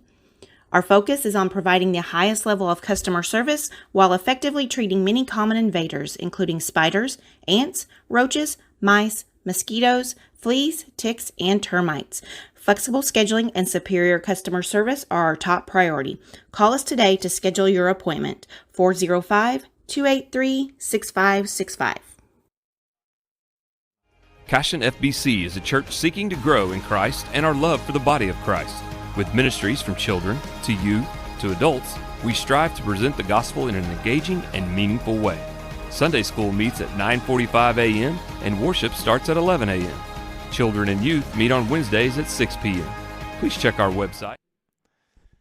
All right, welcome back to Cashion Wildcats TV, Cashion Baseball 2022, Pioneer Invitational here, or the Chisholm Trail Invitational. Neiman Abavi, Mike Shaline bringing you guys today's Game 1 action for the Wildcats. We've got 1 game today, 2 tomorrow, and then based on seedings and I guess pool results and rankings, we'll have a game Saturday. We just don't know when. Wildcats down 4-2 here to the Glencoe Panthers, ranked number 8 in Class B.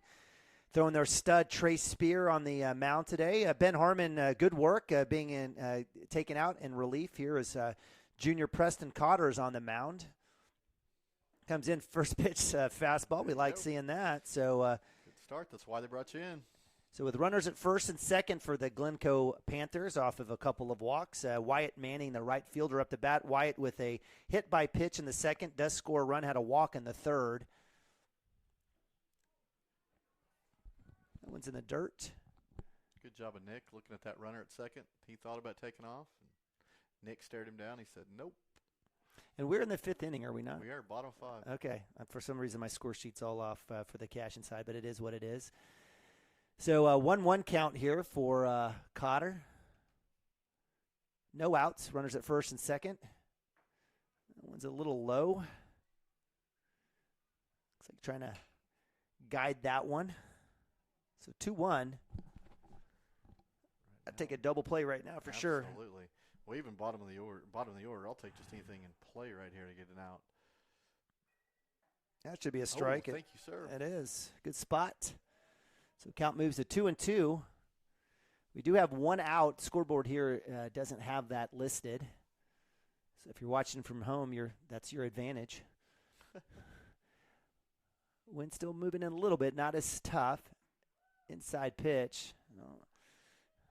And that'll move Bring it full. Full count for Cotter.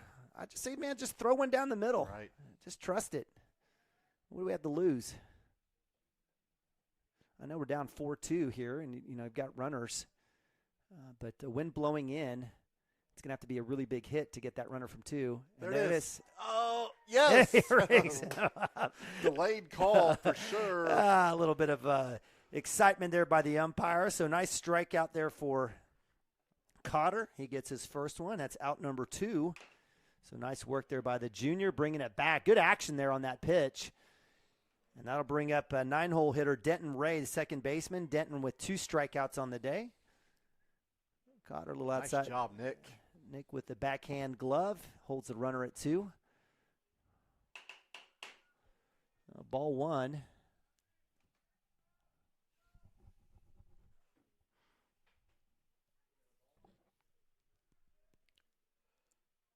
Right down the pipe, strike 1. So nice work. Preston coming right back. I don't recall Preston pitching a lot last year, so it's nice to see him come in early on and throw strikes. And I agree. Swing and a miss. Had so much action on it, came off of Nick's glove. He's laughing about it a little bit, so that'll be strike 2. 1-2. He's got some good pace. And he's a tall drink of water coming down that mound. But last year between Nathaniel and Branch, among others. Good block by Nabavi on that outside pitch. Gavin pitched a lot last year. Yep. Coop Cooper pitched a lot last year. That's right. Ben Harmon pitched as well last year. Right. So, he kind of walked his way down. But with the graduation of Bronon and Branch, good opportunity here for Cotter to come in. Okay with that. Staying away a little bit. So 3-2. Playing with fire now. So Wildcats runners at first and second. Full count. Denton Ray up to bat. A little low. That'll load the bases. That's unfortunate. I didn't think Denton was going to swing at all at that pitch regardless. No. So that'll bring up shortstop leadoff Ryan Cook. Ryan on the day has a ground out in the first, reached on error in the second, hit by pitch in the fourth. Bases loaded, 2 outs. Wildcats need to hang on and get out of this jam.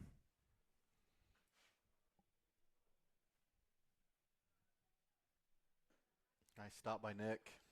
Outside pitch is low and away for ball 1.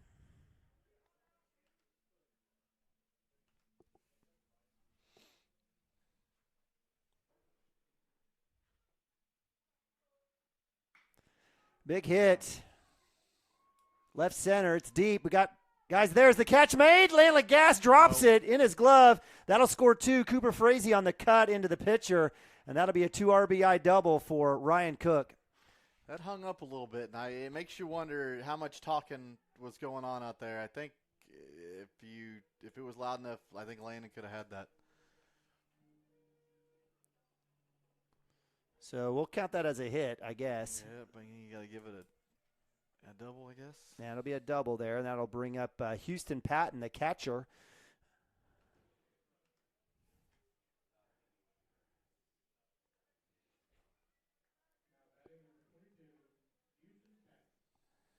So Patton with a hit in the first and a run, a hit by pitch and a run in the second, and a strikeout in the fourth. Fourth at bat for the catcher. Again, runners at second and third. That was a tough scenario for the Wildcats there as Cotter had a couple of opportunities. Comes right back, fastball down the middle, pops straight up. Joey Wilson, first base side. Derek, somebody's got to get that. I think it got down.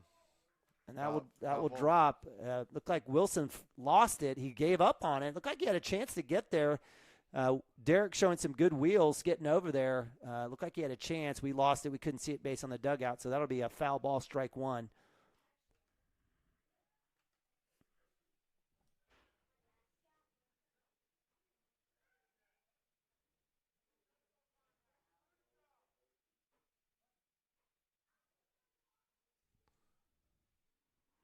Here's what was seen with the Cashion Wildcats. You know what I'm liking though is that this is not a one-pitcher team. No. Right. So you've got a lot of guys that can come in against a talented Glencoe team here. So for second pitch, they're in the dirt for ball 1-1 as Houston Patton taking on Preston Cotter. Preston comes right back, hit by pitch. So that's a second hit by pitch for Houston Patton. As the Wildcats load the bases again. I don't know if Mounts will come out. It looks like Nababi will go out and have a conversation with Preston. Preston was showing some good action there. He was. And so that'll bring up dangerous Trace Spear, the one-man wrecking team for the Glencoe Panthers, up to bat. Basically doing it all for the Panthers today. Had that 3-run double in the second.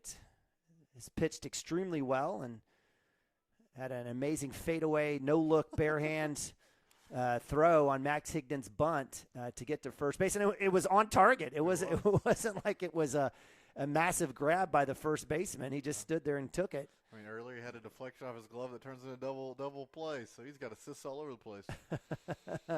So Wildcats down 4, bases loaded, throw to 3. Harmon there on the catch. Again, Trey Spear, pitcher for the day, had a walk and 2 hits on the day, so 2 for 2. Breaking ball, nice job there. Nice. Got off the snapping that one. I'll get a strike there for Cotter. Probably wasn't expecting a breaking ball first pitch. I wouldn't think so. Not when you've. And he's way over on the rubber, isn't he? Oh yeah, he's way on. He's on the first base side of the rubber for sure. So trying to get that edge just a little bit outside. So that'll be ball 1.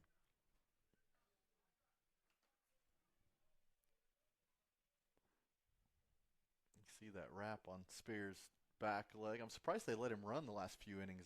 Being the pitcher, they didn't put a courtesy runner in for him. Another breaking ball chopper. That one will go foul. So good work there by Cotter with the movement. And that'll move the count to 1-2. 2 outs. Bases loaded. Wildcats giving up 2 already in this 5th inning. Wildcats will have, looks like, I guess it will be Ben Harmon leadoff for the Wildcats. Right down the middle. So Cotter coming back with a fastball with a K on Trey Spear. And Glencoe strands another 3. But they do get 2 more and take the lead, extend the lead up 6-2. We'll go to timeout. Be right back. Cashion Wildcats TV. At CashionFBC.org for more information. And we hope to see you this Sunday. Located a half-mile east of Cashion. Dr. Matt Dieselhorst at Dieselhorst Sports and Orthopedics can help you get game day ready. Dr. Dieselhorst works with athletes of all ages, taking a coordinated approach to accelerate return to play and maximize athletic performance. His work with pros in sports training, injury prevention, bracing, functional rehabilitation, and imaging works seamlessly with his medical and surgical expertise. Get started by going to Dieselhorst Sports and Orthopedics. Let Dr. Matt Dieselhorst get you back on the field, backing all Oklahoma athletes on the field and off.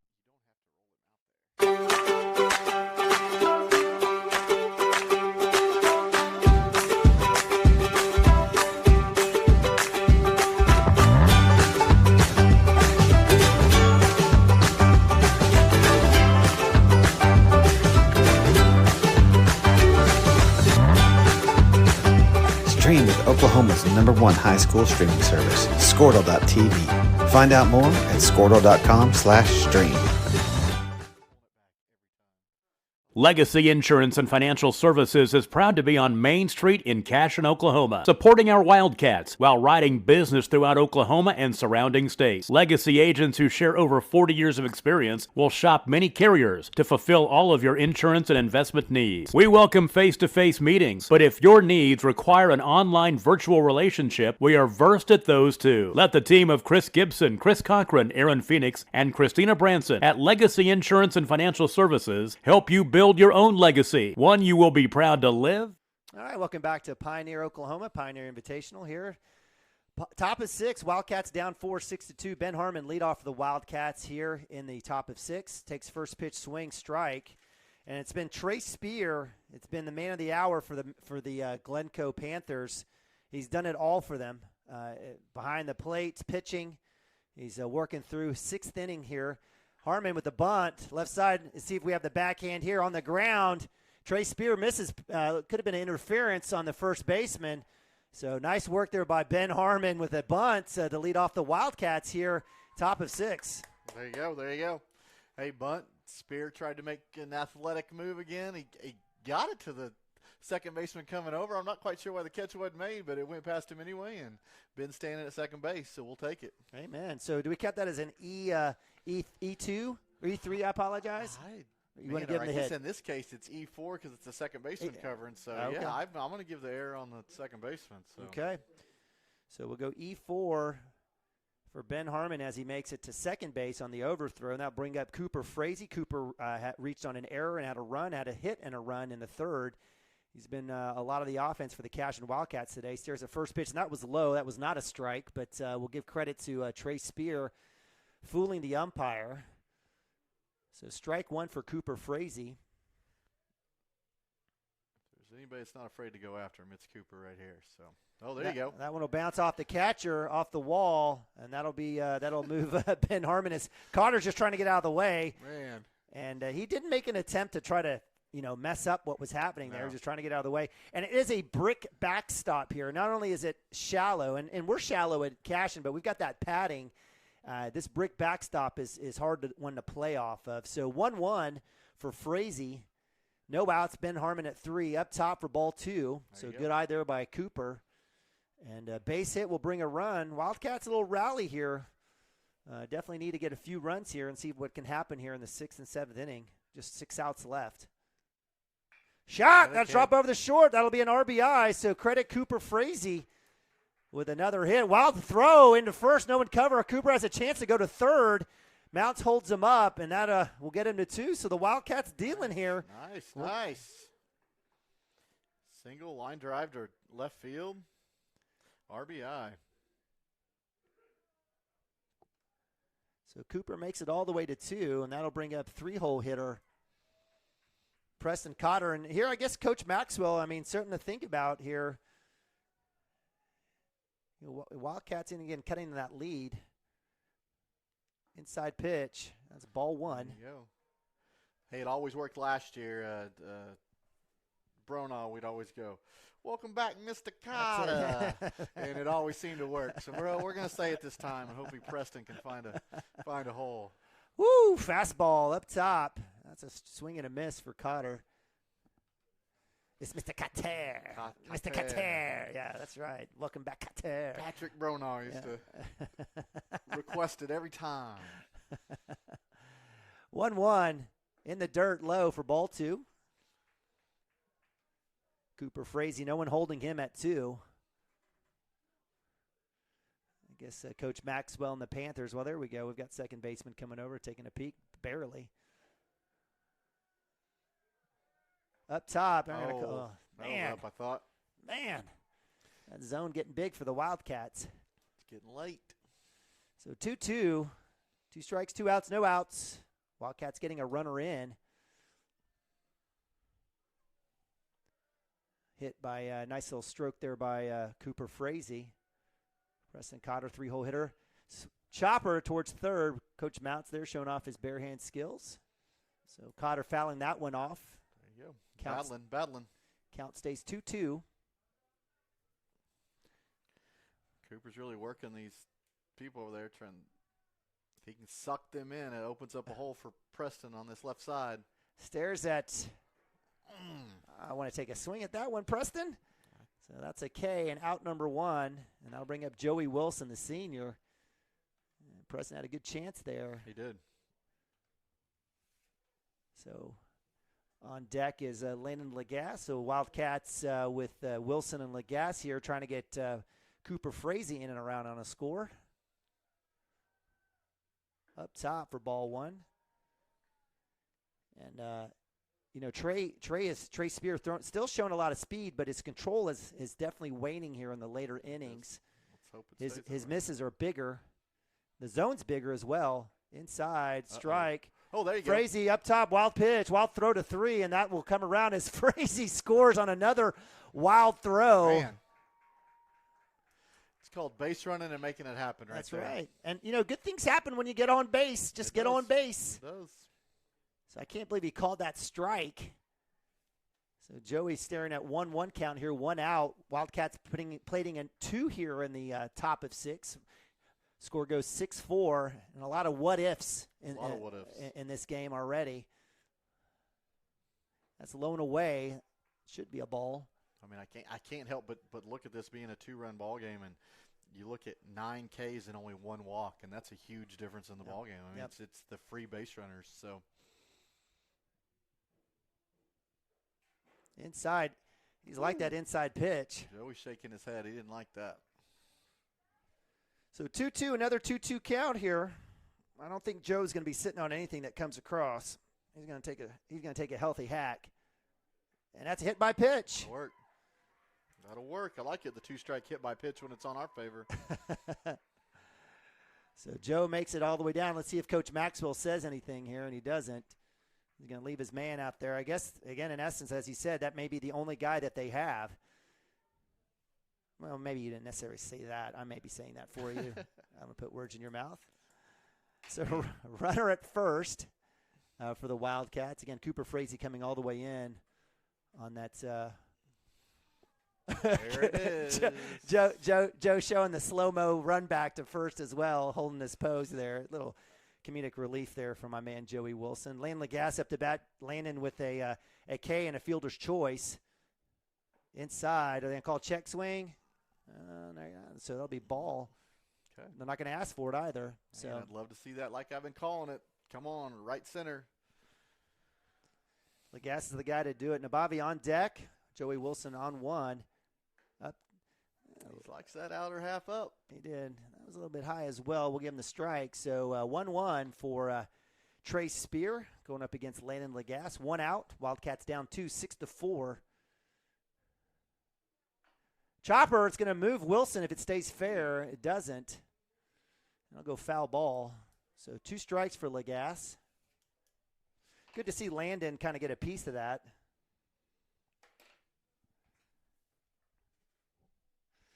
Man, if you can get something started here, let's go. Oh, I totally agree. At least get one more run. Right. Put the pressure on Glencoe. Lagasse staring at 1-2, 1 out. Wilson at first. Let's see if we get a throwback here. Nothing there. Pitch in the dirt. Wilson on the run. Is he safe? Nope. They got him. So that was a strikeout as well. They call that a strike. Wow. Really? Man, I didn't see the strike him out, throw him out double play. And yeah, Joey and Coach Mounts are having a word. I'm not quite sure that the steal was on, but that's an interesting call altogether. Base running, again, not our strength, and I know Joe, that's something that Joe, I think, can get to work. Now, if he had the call, the signal, right, then he's got to go. It was a great throw, don't get me wrong. But, wow, that kills the inning when you had a little momentum. So, yeah. You know what? Is this the same umpire from the Dale game? Well, I don't know. We haven't hit him yet. It sure looks like it. Nonetheless, that was a tough tough play there. A little strikeout, throw down. With Cotter, I do believe that pitch, that third strike was a strike against Cotter. This last one against Lagasse, I didn't believe that to be the case. But again, I guess it's Homer television for me. Joe Wilson gets caught with the out. after the strikeout. That'll end it. Nabavi will start the inning for us in the 7th for the Wildcats. It looks like we will have a pitching change. Yeah, it looks like Max Higdon, freshman. So I don't know if Coach Mounts is just looking for opportunities to grow as a team, right? Using this as learning opportunities. Well, 6'4". And that's a shame. So Nabavi will lead us off in the 7th. That'll bring up here in the bottom of 6, Jordan Beaver. I believe, actually, is that who I have? No, I don't have that. No. I have Caleb Stokes. Caleb Stokes, 4-hole hitter, left fielder. Caleb reached on error in the first, struck out in the second, and popped up on a bunt to third base in the 4th inning. And the Wildcats will bring out Max Higdon, the freshman. Dirk Fippen talks a lot about Max and just his potential and abilities coming through. 6'2", 6'3" freshman. Wildcats looks like will move Ben Harmon to the outfield, and as Preston Cotter goes back to third.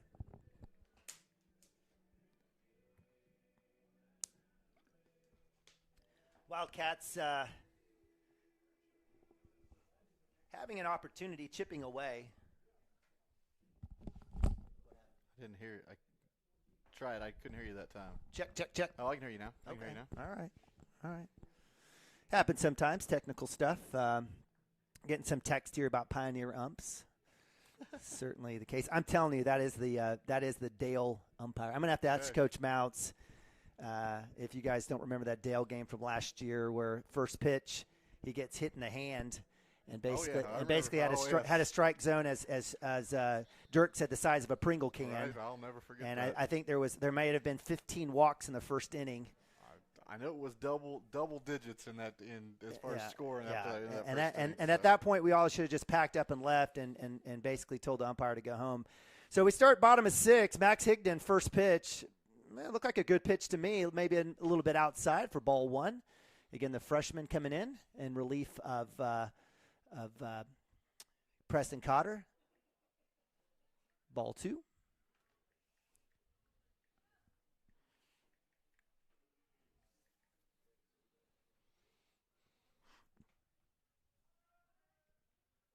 Up top for ball 3. Got to give credit to Coach Mounts. I mean, he knows, again, this is our second game of the season. Right. And so he knows that. And it's, you want to challenge yourself, but a lot of these teams have had multiple games. This, again, is the 6th game or 5th game for the Glencoe Panthers. Ball 4, straight 4 balls, so that'll get a runner over to first. So that's the first time Caleb Stokes actually did reach in the first on an error, so that's a walk. That'll bring up Jordan Beaver, center fielder. Jordan on the day in the first inning fielder's choice. Had a 5-3 ground out in the 3rd and popped up to third base in the 5th. I believe it's the first time I've seen Max pitch. So again, just a freshman. Good grab there by Nabavi. And I would mind Max coming inside as much as he wanted to. It's, he's missed outside quite a bit here. Make an adjustment at this point with your eyesight.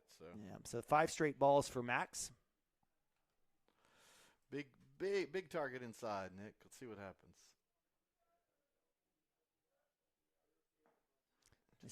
This is outside again. I was trying to look at his plant leg. It looks like he's coming straight. Just got to finish. No, he's got a middle set, I think. It's a little bit to the outside, but actually it is outside off the rubber. And I don't know if something's going on with the divots out there or not next to the rubber. We can certainly clean it up. Outside low for ball 3, so 7 straight balls for Max. And I've got to believe if you're Coach Maxwell and you're sitting here and you're Jordan Beaver, there's no way that bat comes off your shoulder. Right, for sure. Oh, he's going to show the bunt. He's going to pull back here. So if you're Coach Mounts, you want to here he comes. I mean, it's 8 straight balls, and I'll bring up Coach Mounts to the circle or to the mound circle. Talking softball, Logan Vierstek up to bat. Logan with a K in the first, a K in the third, and a walk and a run in the fifth. He's part of that two-run inning in the fifth for the Panthers. And how big is that? We didn't see those 2 runs coming in the fifth, and you'd be tired right now. I'm just little stuff. You could have held them at bay. Yeah. And give credit. I mean, it was a well-struck ball. They had, but, again, hit by pitch and a few other things that came into play. Yep, man. Are you a fan of music like this at a high school baseball game? I think it's funny personally. Okay. I don't mind it. I could have done without the umpire cleaned the plate in the first game, and it was clean up on aisle 7. I could have done without that thing, but I don't mind the Jeopardy theme when coach is out there. All right. So. Well, you're a little different than me. In a high school setting, Gotcha. I'm just not a fan because you potentially could be. Are you mocking the other team? Right? You are, and this is a neutral site. It's supposed to be neutral site. Even if it wasn't, then I think it's a total mock. So a little wild pitch. Nabavi off the rebound. Higdon with a ball. I think there was one at some game that went out there, and there's a Randy Travis song about maybe you need to pray to Jesus or something like that they played when somebody went out there, and I went, wow, that's a little much. So yeah, just again, it just how the interpretation, right? Right. And these are just kids. And, for sure. And maybe maybe I'm just being a softy and just like, hey, toughen up and deal with it kind of scenario. But Higdon loses his hat, maybe gets a strike on that. He doesn't. That's ball 3. So 3-0. Runners at first and second, no outs. This time, just play catch, 5. Just play catch.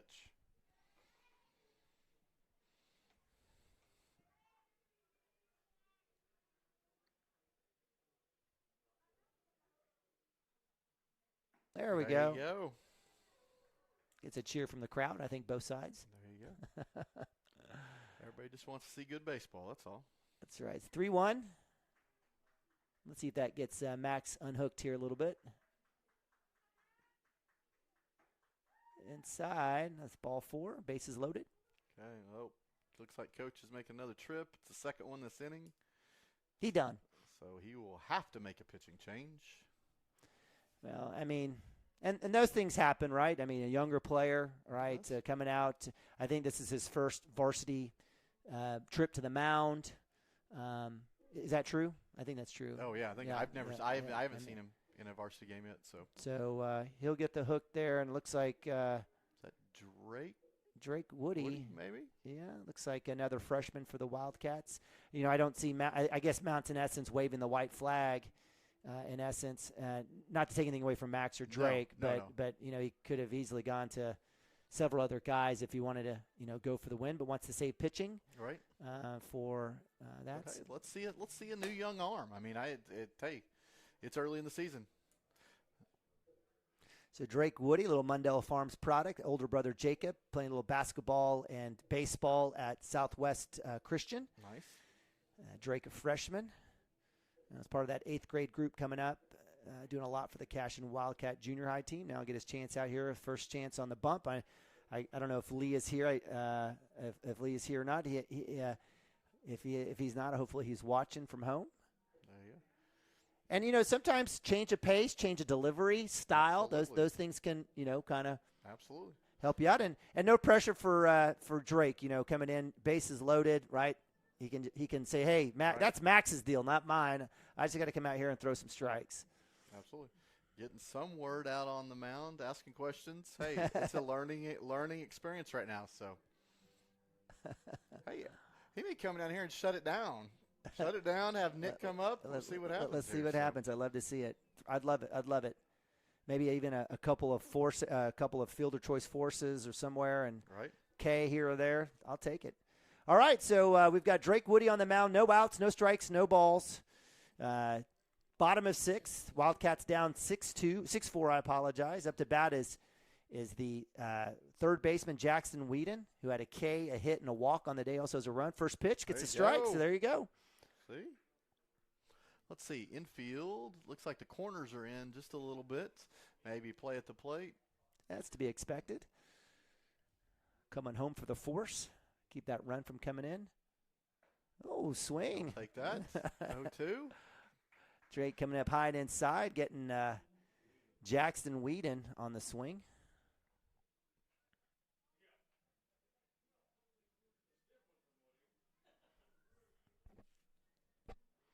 0-2 for Drake Woody.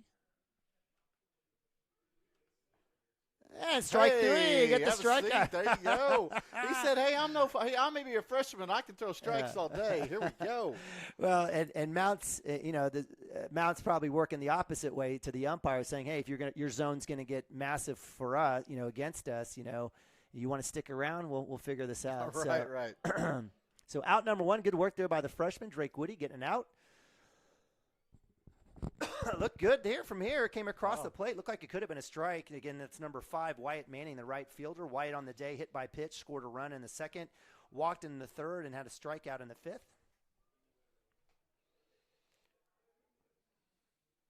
There it is. A chopper to Drake. He has a chance if he goes home and doesn't get the force. Not in time. So fielder's choice for Wyatt Manning. If he could have gotten that clean, I think he would have had a chance. He would have had him too. That scores another run for the Panthers, up 7-4 now. Bases loaded brings up number 20, Denton Ray. Denton on the day with 2 Ks and a walk. And in fact, I think that walk in the 5th inning was on a full count. I think you're right. Down the pipe. Nice pitch. Drake Woody with a strike, first pitch strike.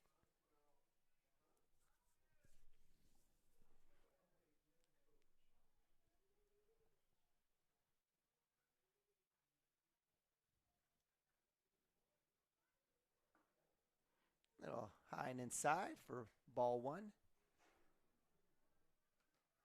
Again, when you have a school of 88, let's just do the math, 44 boys. I mean, you got to pull, you got a team of, let's say, 15 kids on the baseball team. Right. We don't have classifications here, but you got to believe that some of these boys here for the Glencoe Panthers are younger as well. For sure. And kind of go from there. So Drake Woody getting an inside pitch to get swung on, fouled off. 1-2, 1 out. 1-2. Again, bases loaded. Wildcats are going to need at least 3 here to tie it up. That's stepping off. Once again, another young arm getting his first varsity experience on the bump. So, little conversation. Nick and Drake have played catch a little bit over their time. Good. Across the yard. Drake, great kid. All right, so one ball, 2 strikes here. 9-hole hitter Denton Ray, second baseman, up to bat. Little eephus pitch out there. I don't know if he was trying to get a knuckle or try to get something out there. His release was a little stiff on that one, so I wonder what Drake was trying to get out there. So 2-2, and maybe that may have been Nick talking him up on that one. So 2 balls, 2 strikes. I just say come back at him with a fastball. Let's get that force at home. There it is. So strikeout number 2 for Drake Woody. Nice job, sir. So 2 outs. And that brings up leadoff. Man, can't help but think if you had that comebacker and go to the plate. I mean, you get come in, bases loaded, no outs, you could have shut it down. 1, 2, 3. Yep. First pitch low. That's for ball 1. Again, Wildcats down 7-4. Ryan Cook, 5-3 ground out in the first, and it reached on error with a run in the second. So hit by pitch in the fourth and had a hit, really nice hit in the 5th inning. Up top for ball 2. I mean, it's really a tough spot for, especially any pitcher, let alone a freshman, to come in, and you really can't make any mistakes with the bases loaded. So he's doing a great job out there. Down the middle. It is. Yeah. Very nice. So 2-1.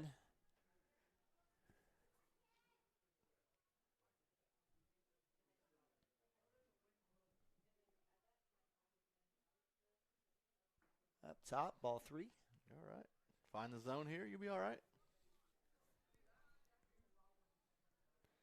Yeah, the defense is definitely back now with 2 outs. Played any bag. Swing and a miss. That helps. Got him chasing. So full count. Full count, bases loaded. Those runners will be going. You'll see it on your screen.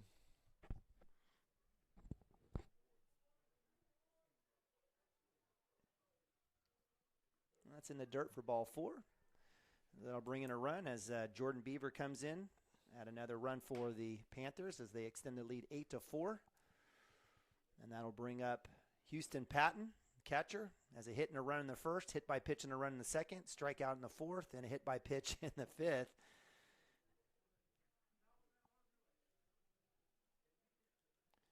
And for whatever, let's say if there's a short of a miracle, Wildcats shut them down here, get the 4 innings, 4 runs, tie it up. You know, I guess getting deeper in the lineup, I guess, is better for the Wildcats. I'd much rather have Trey Spear as a leadoff in the 7th than for sure. Than with bases loaded.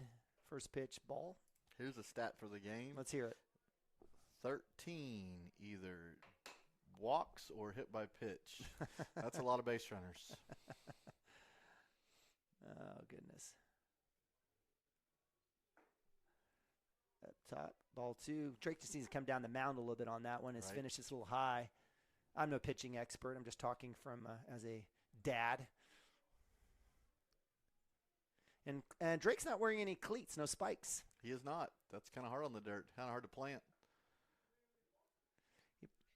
Maybe the thought was he wasn't going to pitch tonight. Maybe he thought, hey, well, even if he was going to, I mean, I've seen him come in and pinch run last game. Yeah. But even that, you were going to be on the dirt. So yeah. Some sort of cleats would help probably. 3-0. And it'll be another walk. Number 14. And Mounts is making another trip. Pretty sure you got to make a pitching change. No, it's just first trip, right? Well, but I thought it's in the same inning. Same inning. Okay, my bad. Yep, he's taking the ball. So give credit for Drake. He had bases loaded, came in, got a couple Ks, almost had a forced play at home. Coming in, it looks like it will be Derek. Yeah, it'll be Derek Shaline coming in. Don't walk anybody, son. Don't walk anybody, son. No, he's all good. No pressure. None. 9-4. I think Drake Woody will have a seat. I don't know who will replace him. As Derek comes in for the warm-up, we'll leave it here. Actually, we'll leave it here. I'm not sure who's going to second. Is that... Let's see. Is that whoever's behind Coach Mounts? Is that Gump? Maybe it might be Gump. I was thinking it might be. I was trying to think where Ben Harmon went. Ben's in the outfield. Is he? Okay.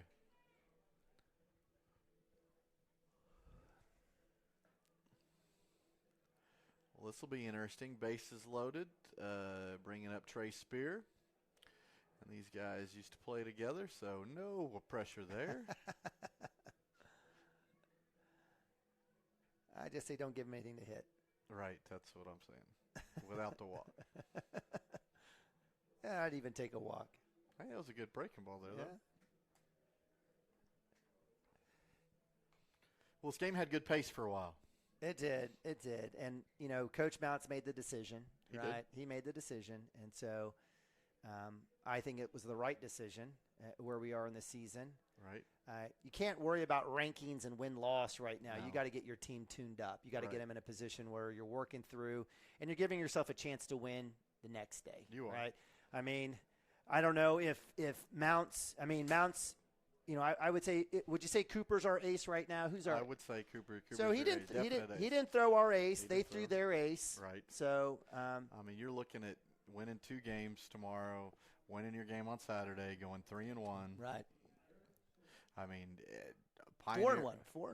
Or 3-1 on the tournament. 3-1 on the tournament. I mean, if you had won them all, you're going to play Pioneer, who's 13-0 right now. So maybe you're still trying to go for the same record. So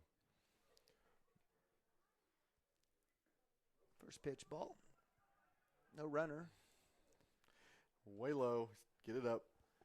So again, Trey Spear, the MVP for the Glencoe Panthers. Walk, hit, and K. Yeah, I got 2 doubles. Yeah. 2 doubles, at least 3 RBIs, 3 runs batted in. So 1-0 count for Derek. That should be a strike, and it nice is. Pitch. So it comes right back. Outside half at the knees. Nice job. That's a good spot. And if you watch Derek, he's been working on it. When he flashes his glove real high up by his eyes, he comes over the top a whole lot better. So that may be a little far. So 2 balls and 1 strike. For my dad, I'm yelling, push off the mound.